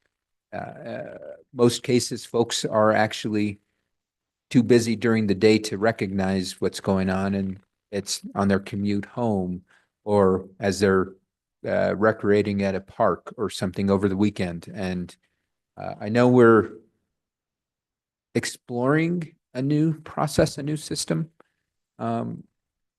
This system is definitely better than what we had prior. So I think we're taking steps to get to the overarching goal, which I hope is for somebody to quickly be able to snap a picture, send it in, and they're done with it. Now it does require you to go and log in, enter your name, enter info, etc. The easier we make it on the public to report an issue, the more responses we'll get. I mean, that's just the time and day of age we live in. Folks don't want to be bothered. They just want to be able to quickly report it. And sometimes anonymously, to be honest with you. Member Gabriel. Thank you for bringing that up. I really appreciate it. I cannot tell you how many times I have wanted to report something on the weekend and I have to wait till Monday and then I forget and get busy. And I'm thinking, this is a constituent services request. And it's on a computer, it's in a system. Why does it have to close down? So I'm glad to hear you saying that it's going to get overhauled because I think that makes it really inconvenient and less accessible. Thank you. Any other comments? So what's the will of body?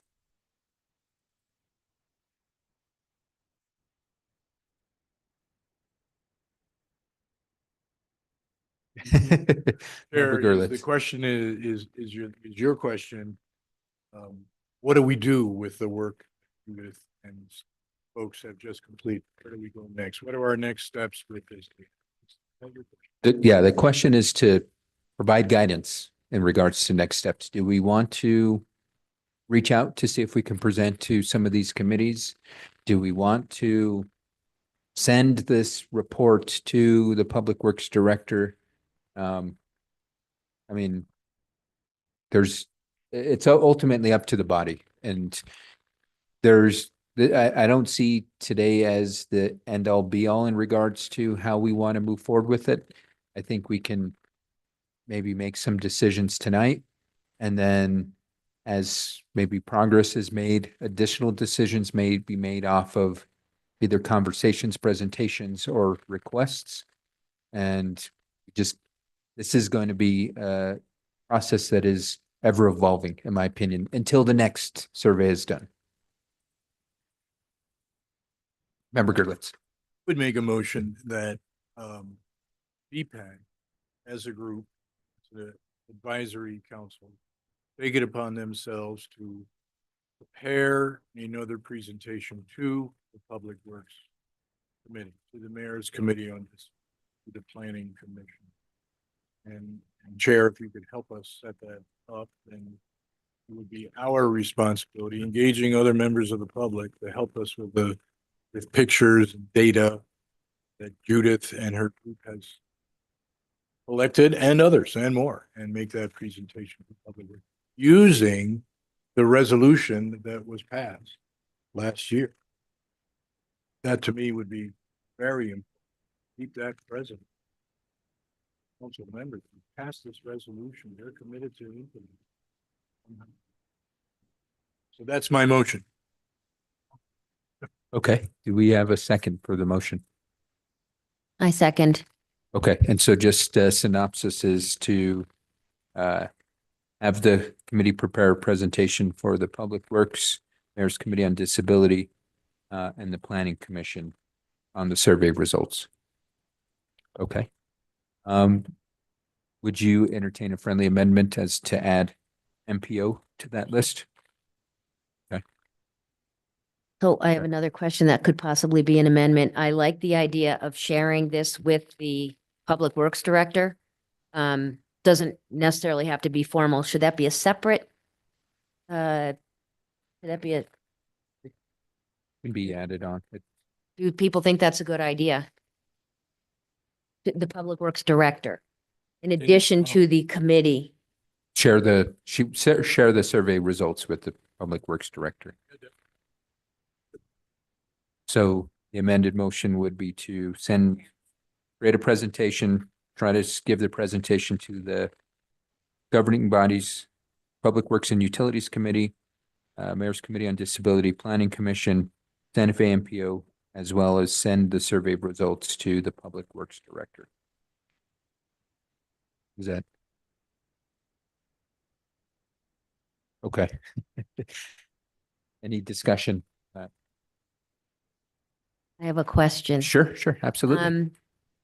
How does this get shared with the Public Works Director? Romella, would you just share it with her, or should that come from the committee? I just want to figure out the logistics. Member Gerlitz. Good question, Judith. I would advocate for a meeting. Sit down. Send a report like this. She must get a billion. If we could sit down with her and say, look, I see Romella's face. I know how busy Director Wheeler is. So, I mean, BPAC packet she receives every meeting. She has a copy. And also she's in Public Works Utilities. So if you give a presentation, she will see it. that's true. That is true. Thank you. Okay, so do we want to send it to her, or just prepare presentations and request to present to the identified committees? Steve. Member Pilcher. Chair, I'd recommend taking the Public Works Director off the list if she's attends the Council of Public Works Committee meetings anyway. Okay. One less meeting. Very busy. Sounds good. I do have a question. Given that the maintenance resolution was a bit contentious, and I would hate to blindside the Public Works Director by I know she's going to see it on the agenda of the meeting. Is there a chance that that would make her uncomfortable or erode some support or whatever? So I just want to make sure that we are creating allies instead of people who will get further agitated about the fact that we're asking for money for maintenance. So I guess I just want to put that out. Member Gerlitz. that's our job. To educate. More stuff to get done. Member Borgary, your hand was up earlier. Oh. So the motion on the floor is, can you restate it just so we? I don't think so. But, I move that the BPAC committee, perhaps offline somehow, prepare a presentation incorporating Judith's data, any other data that we could master to the Public Works Commission, the Mayor's Committee on Disability, Planning Commission, for the purposes highlighting to them what the public has identified to us needs attention. And MPO. And MPO.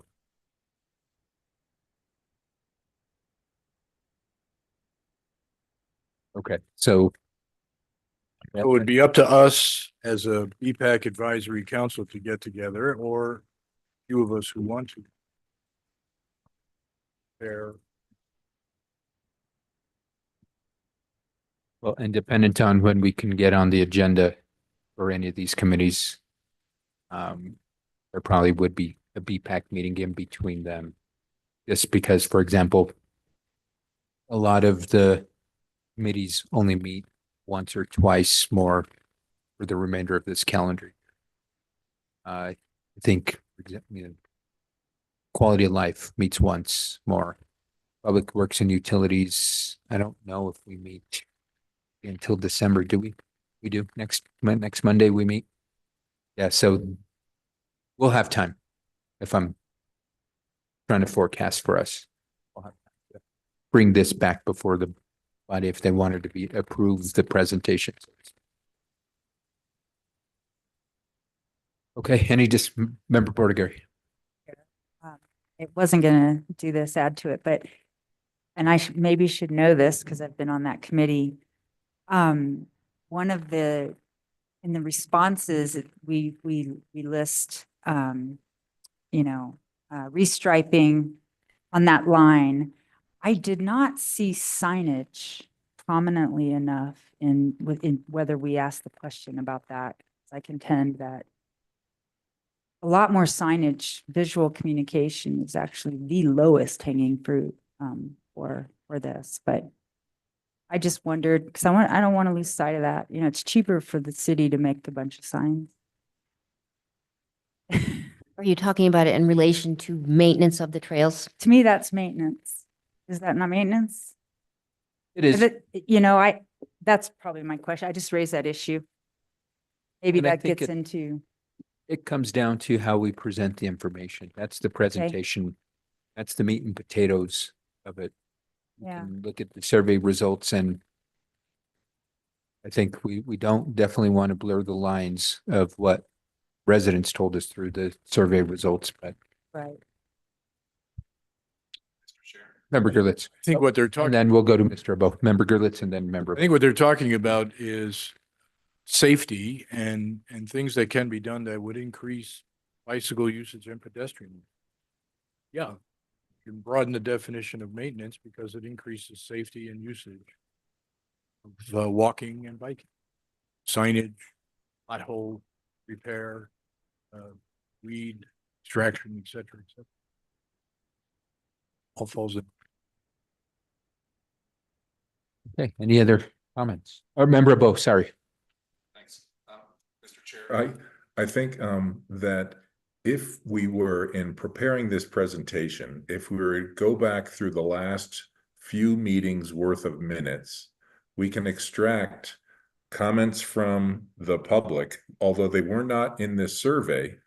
They were people who took the time to either write an email to BPAC or came here to present and talk about, issues that were of concern, that relate to, there were some conversations in those about, speed limit signs or, yield to peds signs. So I think if we were to extract from the minutes some of the related input from the public, that might add to the presentation and be as effective. So if that makes sense, thanks.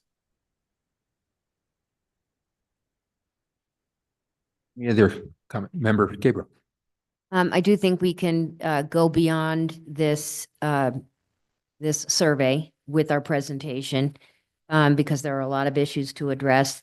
I do want to just remind people that the list of the maintenance items came from the Bike Friendly City application, and it's a body of maintenance practices that are well established in making a bike friendly city. And we use that list so we can tangibly show that we have gone from a certain level to the next level the next time this comes around. I mean, it's not just an academic exercise. It is very real practices that will help improve the infrastructure in town, in our city. So I just want to remind people of that, but I don't see any problem with making these presentations bigger than this.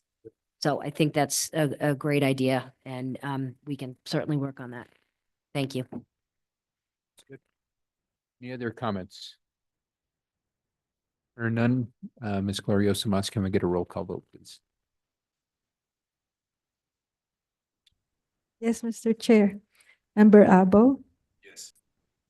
Member Board Gray, Member Gabriel, Yes. Member Gerlix. Yes. Member Pilcher.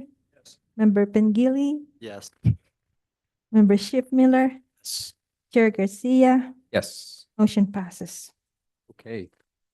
So more to come. We'll make sure to update folks as we begin to reach out to schedule these presentations on those identified committees. Next item is item E, decisions made regarding BPAC recommendations on 90% Bishop's Lodge Road project and 30% government miles road, bicycle, and pedestrian improvements. Member Schiffmiller, floor is yours. Thank you, Mr. Chairman. I attended these meetings and brought the BPAC's concerns to the folks doing these things. As far as the Bishop's Lodge Road goes, it was at 90%. There wasn't that many things we needed to bring to them. We had talked about getting rid of the share the road sign at the upper end, and they said that was an error and it wouldn't be there. We also talked about rumble strips, and they reiterated that they are in favor of putting rumble strips between the traffic lane and the bike lane, which is great. Towards the end of the meeting, I became aware of the fact that they said this project is no longer a priority for the city, which was sort of a concern. Yes, that it's no longer a big priority for the city, and it seems to me that we've invested a lot in this project, and if it's in danger of being dropped, that should be a big concern to the committee. May I ask who said that? Was it? Do you remember? Department Director Regina Wheeler. Reach out to this is a priority for this committee. It's been a priority for the city for the last couple of years, and I'd like to have the director's justification why we're pivoting. This is now. So I'll report back, but thank you for sharing that. And the Governor Miles meeting, that was a 30%, and the engineers, they pretty much agreed with our recommendation of, I think was called the innovative secondary arterial. It's the plan where there are 10-foot travel lanes and 5-foot bike lanes, a buffer, and then a buffer between the sidewalk and the road, and a 12-foot median. And I think we had asked if the bike lanes could also be buffered. I think they were amenable to that. I need to take better notes. I'm sorry.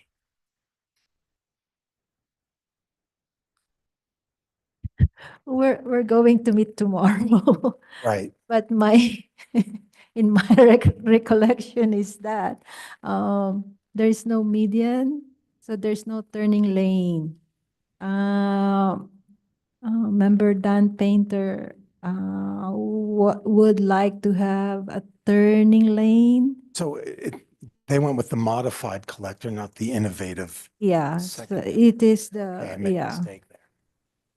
And we'll do, because if we acquire right of way, then it becomes a very expensive project. So they will try to stripe, put a bicycle lane via striping. Yeah. And possibly rumble strip as well. Yes. But however, there is, regarding rumble strips, MPO is opposed to that. And the city traffic engineer is also a little bit opposed to that. So I think you got the email from the city traffic engineer that it's not really a good practice. So Member Abo, please help me with this. So as I said that if rumble strips will become part of best practices, then we need to do a research and tell this group, okay, here is the research. Here is where rumble strips work. Here is where it's implemented. And and Member Abo replied to my email. Yeah, Mr. Chair, Ramella, as I recall, the communication from Gene was that if BPAC is going to be recommending rumble strips, there should be a kind of implementation guideline of how that is to be put in effect. And I looked at Google for 12 minutes and said, here's this FHWA guidance and here's this further guidance. So those things already exist, in my opinion, and I think, correct me if I'm wrong, but I think Gary chimed in that these practices are already have been analyzed at the federal level, and the guidance already exists. And so we, the city of Santa Fe, do not need to spin up an entirely new set of practices that would differ from those. So is that, Gary, is that what we indicated to Gene? I believe so. And there's actually, you know, various states that also have guidances in addition to federal. Right. And so, Ramella, I never heard anything back on that topic. So I'm not sure if you have, but to hear that they're opposed to the concept until we develop some kind of city different guidance, I just don't really understand that. Okay. So tomorrow we have a meeting and I think I forwarded it to you. So the consultants will present the decisions that were made when in that meeting.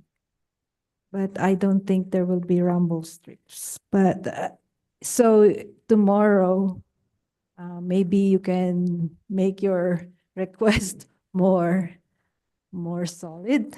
I'll make a case and I'll also cite some guidance, some specific guidance that suggests that there's ways to do this. And also the one issue coming from Gene Wolfenbarger, the city traffic engineer, is the maintenance of the rumble strips. That it would be difficult for the city to maintain those rumble strips.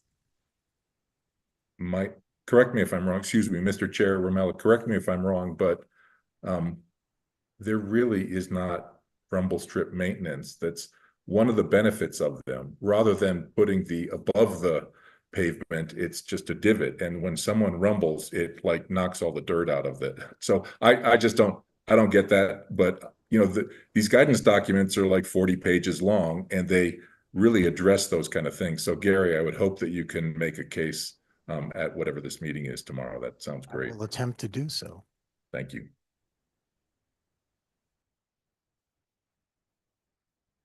Member Pilcher.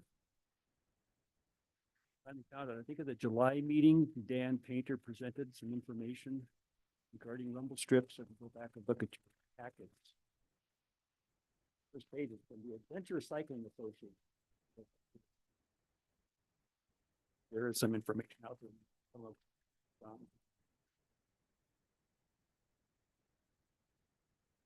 there. Member Bordigary.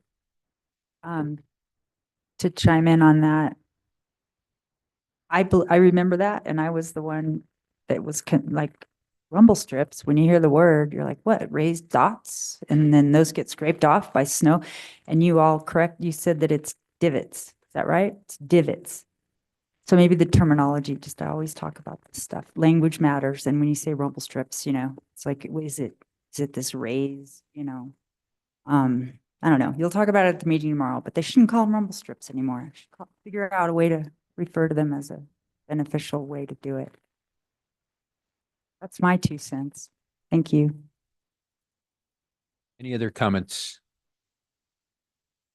Well, thank you, Member Schiffmiller, for the update, and good luck with the meeting tomorrow. With that, let's go to move on to the next item, which is subcommittee communications. First up, Policy Planning and Law Subcommittee, Member Pilcher.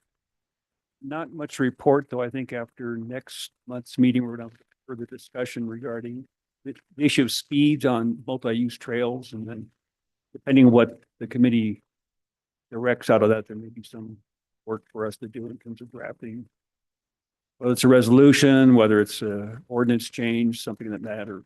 I think, Tony, you're looking into striping possibilities, no?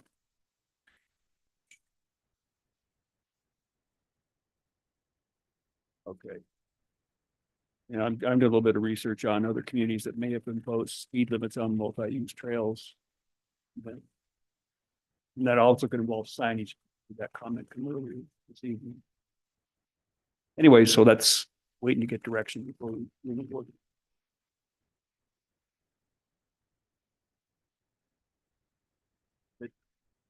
Hey, any questions for Member Pilcher?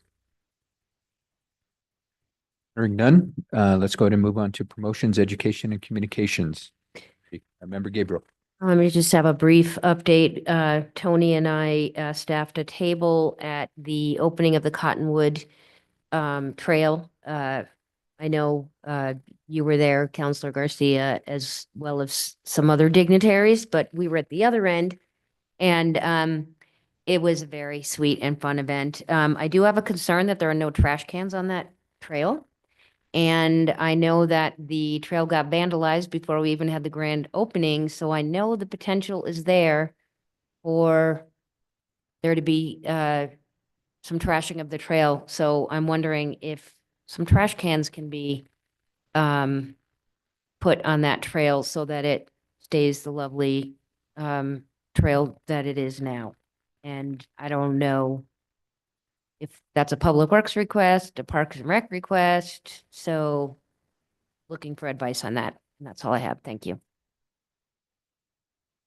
Member Pilcher. Quick question, what was the nature of the vandalism?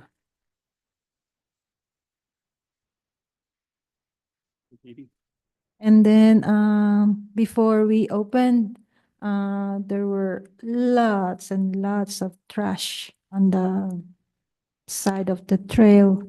So I think there were 2 trucks.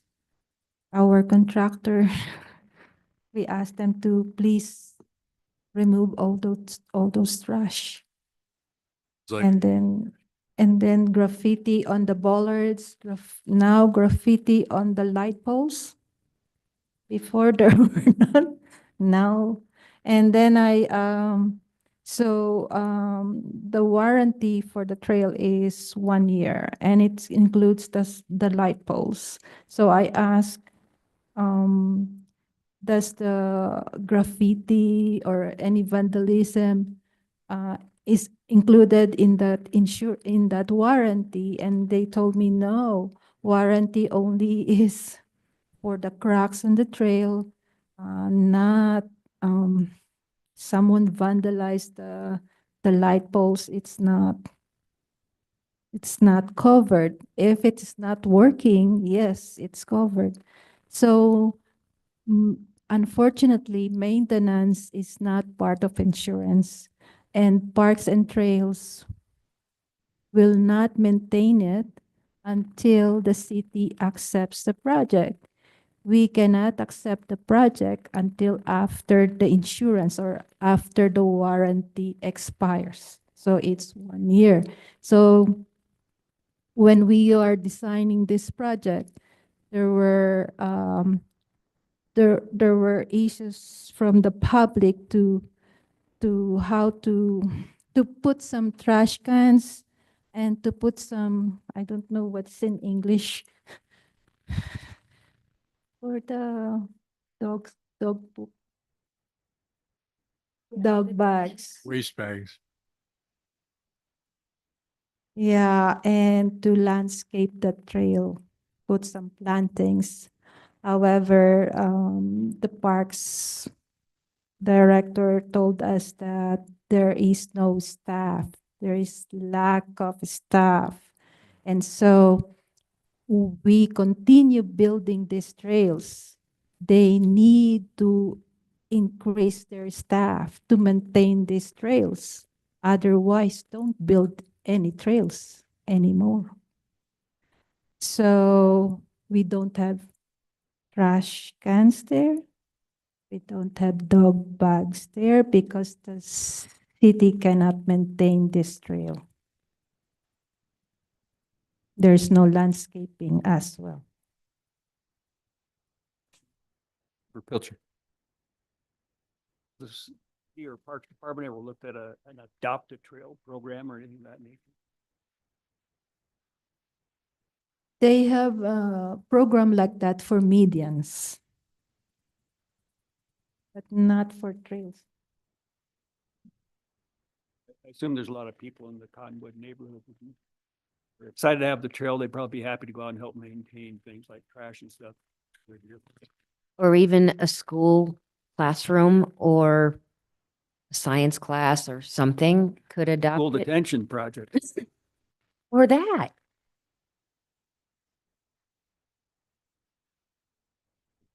Yeah, just maybe that's something to run by Parks Department if they consider doing anything like that. And I know when I lived in Tacoma, Washington, we didn't, just in our neighborhood, we were able to coordinate with the city. They would provide big bags that we could pick up trash around our neighborhood. Then they would come back later on and pick it up. We just had to put it in designated places. And unfortunately, we had to do that about every 2 months. But it's a good way to get the public involved in maintaining your neighborhoods. And unfortunately, like I said, for us, it didn't seem to rub off on the behavior of the people who lived around us because we're out there every 2 months. Thank you, Member Pilcher. Member Schiffmiller and then Member Gabriel. City sometimes does things like that. I once recently did a cleanup in association with the Santa Fe along the Acequia, actually. Acequia. Like you said, we picked up a bunch of trash, left it in bags, and I believe it was the city. So there's precedent for. Member Gabriel.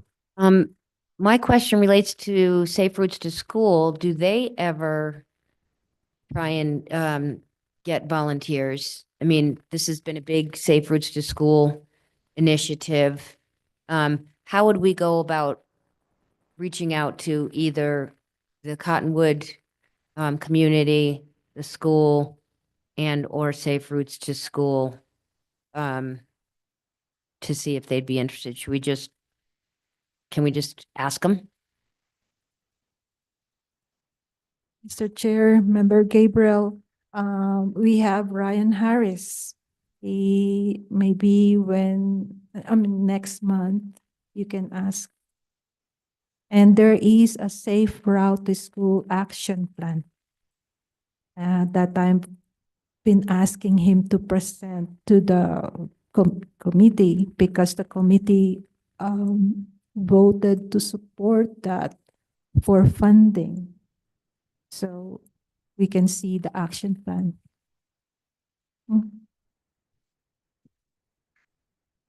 Member Bordecarry. Thank you. Would it make sense to include the issue of lack of resources within our city department toward lending support for parks and recreation to get funding? I mean, sort of asked this to one of our local counselors, you, Mr. Chair, if that would be perceived as us poking the city in the eye by saying, we're doing these trails, we pass this maintenance, and it's all there to happen, but we're told there's no resources. I mean, I suppose it happens all the time, but make the case for Melissa McDonald to have a resource. I don't know, but if that's part of our case, we include that.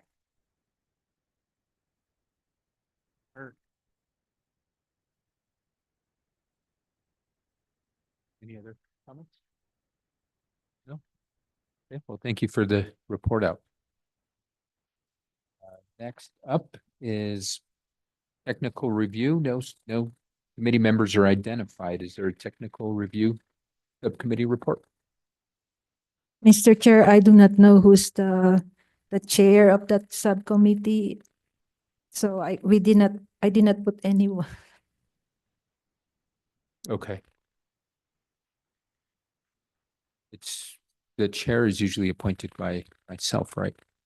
No, they choose with them themselves. So they say, it's your next meeting. have one of the BPAC members that's on the committee. By democracy, they'll figure out who wants to take the reins of the subcommittee. That might, don't want to see any injuries, so. But is there any members of the technical review subcommittee want to provide a report? And if not, no worries. Mr. Chair. Member Bo. So correct me if I'm wrong, but I believe Gary, Ben, and myself are the current members. Ben's not here, so I think he should be the chair. And again, really the only thing we've done in the last between the last meeting and now really is that email traffic regarding the rumble strips that we mentioned previously. And perhaps, Ramella, it might make sense to bounce that out to the committee if you could. I think there were a couple of either links or documents. If you could send that to the entire committee, then it would help to elevate the understanding of these divots. But yeah, but please don't respond. yeah. Because So rolling blind copy it out to everybody so nobody starts a conversation about it. That'd be great. Okay. Yeah. Thanks. And I don't believe I have the time. Gary, I know doesn't have the time, so Ben's it. Member Ben Pengili was the chair for 3 years. Oh, so he's really experienced at it. That's Yeah. good to know. Well, we'll let you all determine that in your next subcommittee meeting. With that being said, we'll go ahead and move to matters from staff. Just to remind you, I got an email from Ryan Harris that there is a walk to school, what is called Bridges Walk, happening tomorrow at the Regal Park. It starts at 7 and ends up like 8 or 9 p.m. just to remind the committee. And I forwarded that invitation to everyone but BCC. Can you say more, 7 in the morning till 8 at night or 7 No, at night? 7 till to 8 a.m. It's Oh, walk to school. Okay. And they leave from Regal Park? Yeah, but I don't know where they go. Maybe Chaparral. Probably. So they just walk across the street. Sorry. But that's something now, isn't it, too? So what, their parents drive them to the park, Mm, let them off, and then So what walk I across the street? know, what I remember is that Ryan will be at the Regal Park and he will lead the children to walk to Chaparral. Okay. I don't mean to criticize it. Mm.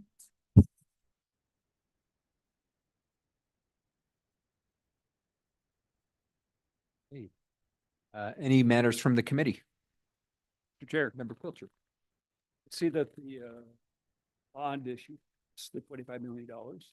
It did. And kind of consistent with some comments we heard earlier today, I'd hope there'd be some venue or some way that BPAC could have some recommendations regarding striping, just putting paint down. We're not, maybe that other comment, overlaying the asphalt all the way to the curb instead of stopping at the gutter, then creates a little bit of a shy distance. You ride away from that. Next thing, the bike lane's 5 feet wide. You've already wiped out 2 feet of it like that.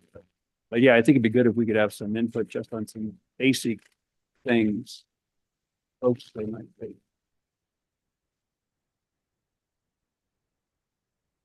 I don't think, I understand the project is strictly for just resurfacing.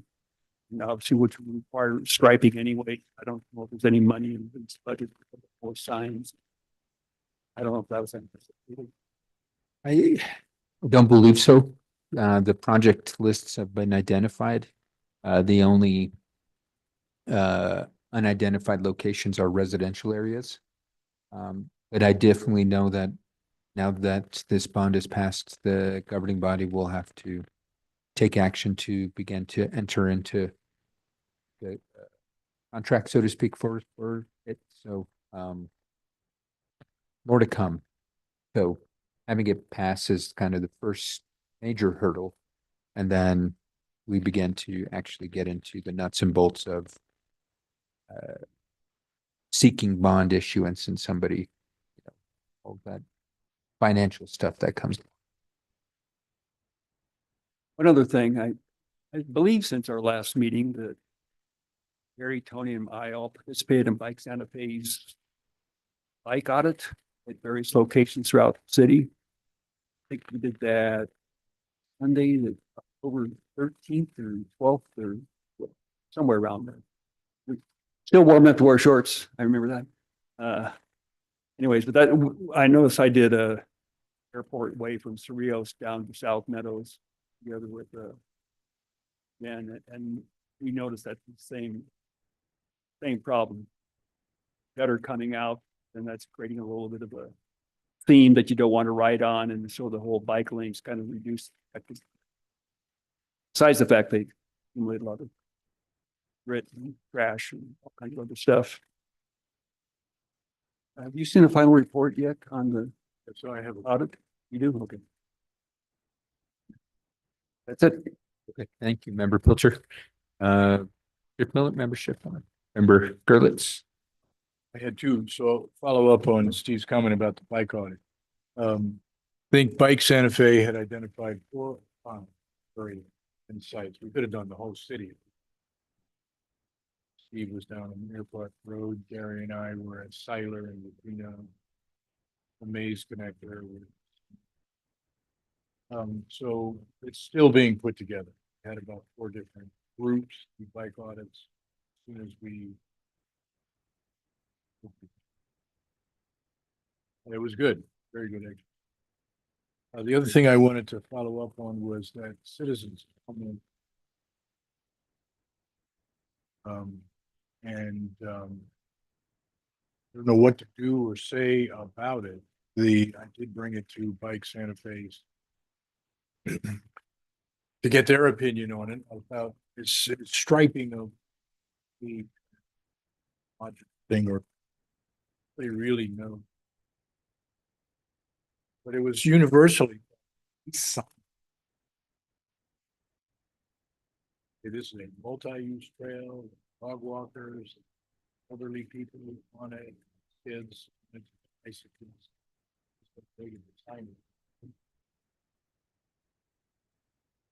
Sure. That would be Thank you, Member Gerlitz. Member Shift Miller. As to signage, I've often thought that what's needed on trails is that every access point needs to be a sign that says no motor vehicle. E-bikes okay. I would advocate for 15 mile an hour. I know it would never be enforced, but I think most people would see it and abide by it. Also, if someone does get it, by someone who's going really fast,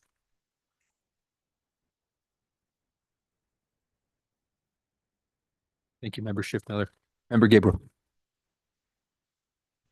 So I want to respond to I missed the last meeting, so I'm not sure exactly what it was about, but at a previous meeting, I had brought up the idea of stenciling on the trails for trail etiquette, stay to the right, shout a warning, whatever. And I don't know if that would be less expensive than signs, or we could do it in addition to signs, but I really do think we need some kind of signage on the trails, whether it's on the actual trail or adjacent to the trail on a sign. So I just wanted to advocate for that along with my colleagues here. And then I probably shouldn't ask this, but I'm curious about the median education that is supposed to happen before February, because when the vote happened on not allowing people to stand on medians, the city councilors said they wanted to they passed it and said they wanted to educate.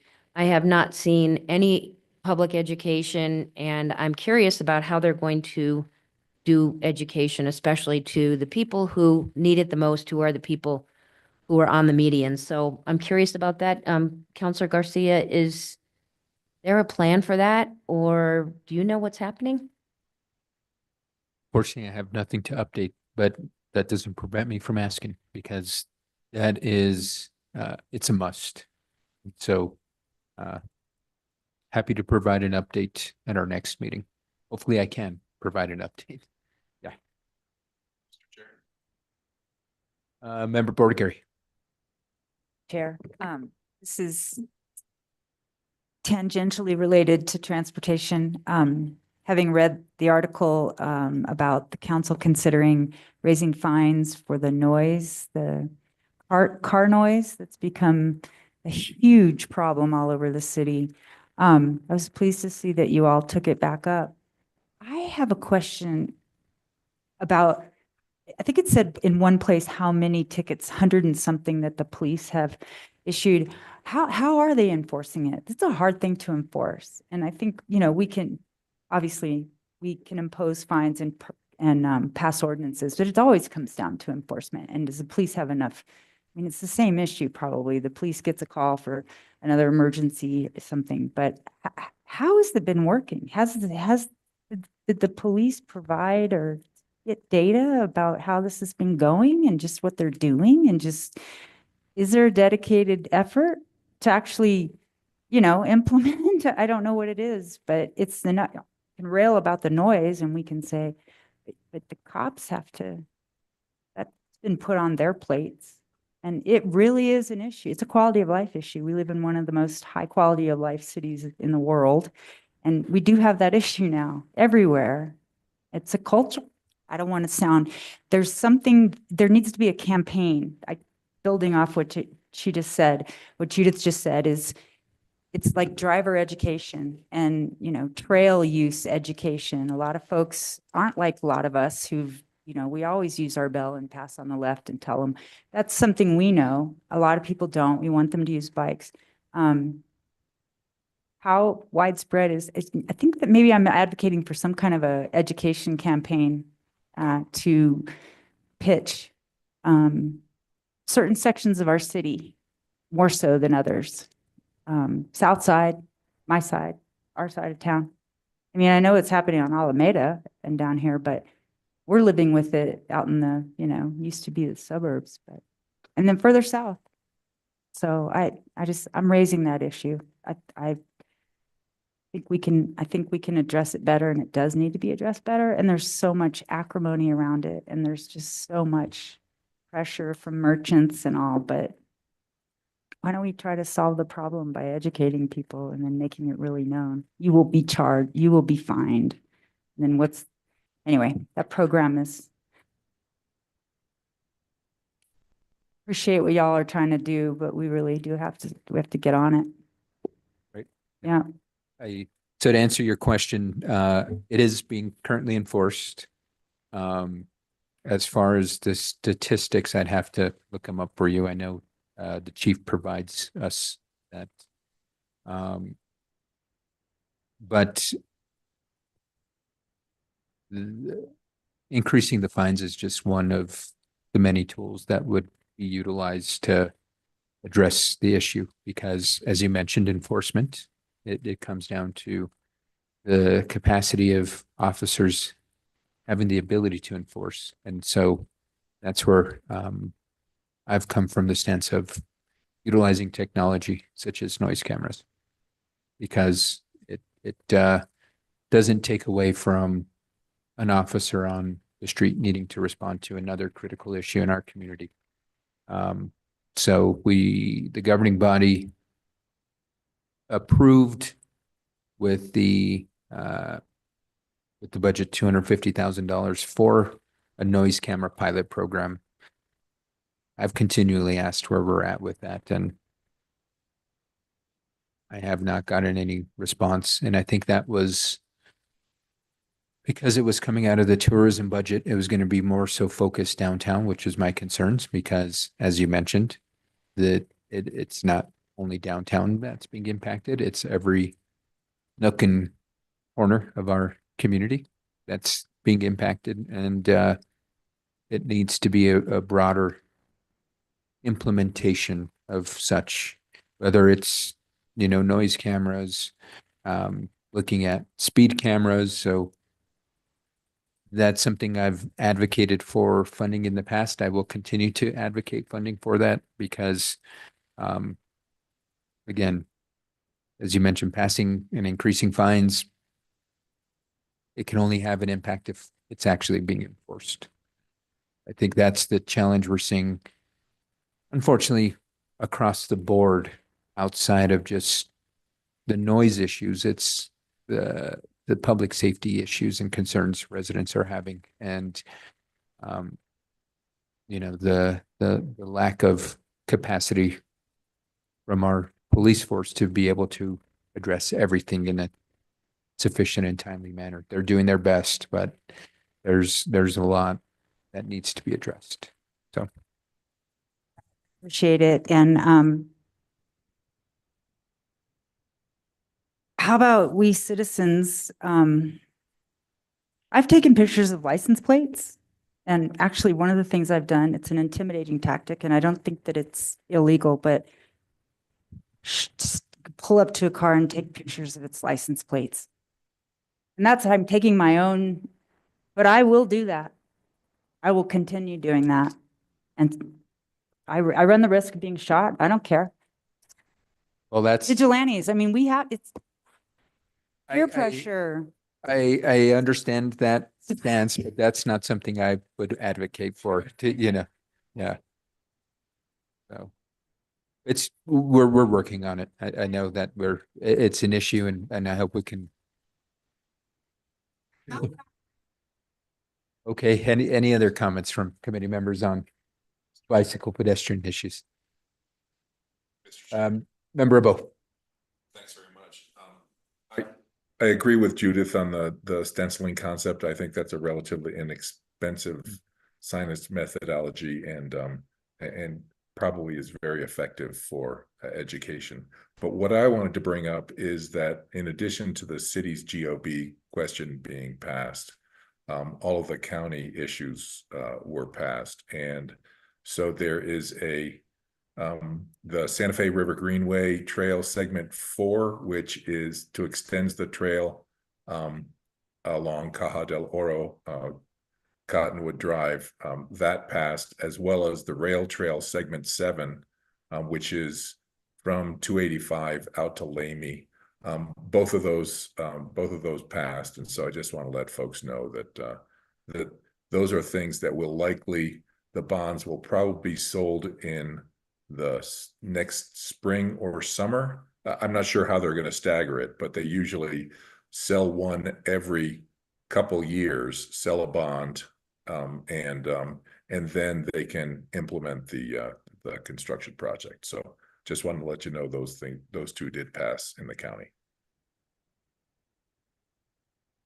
Member Abo. With that, next up is matters from the chair. I have none. Our next meeting is Thursday, December 12th. Everybody, please be safe. See you next month.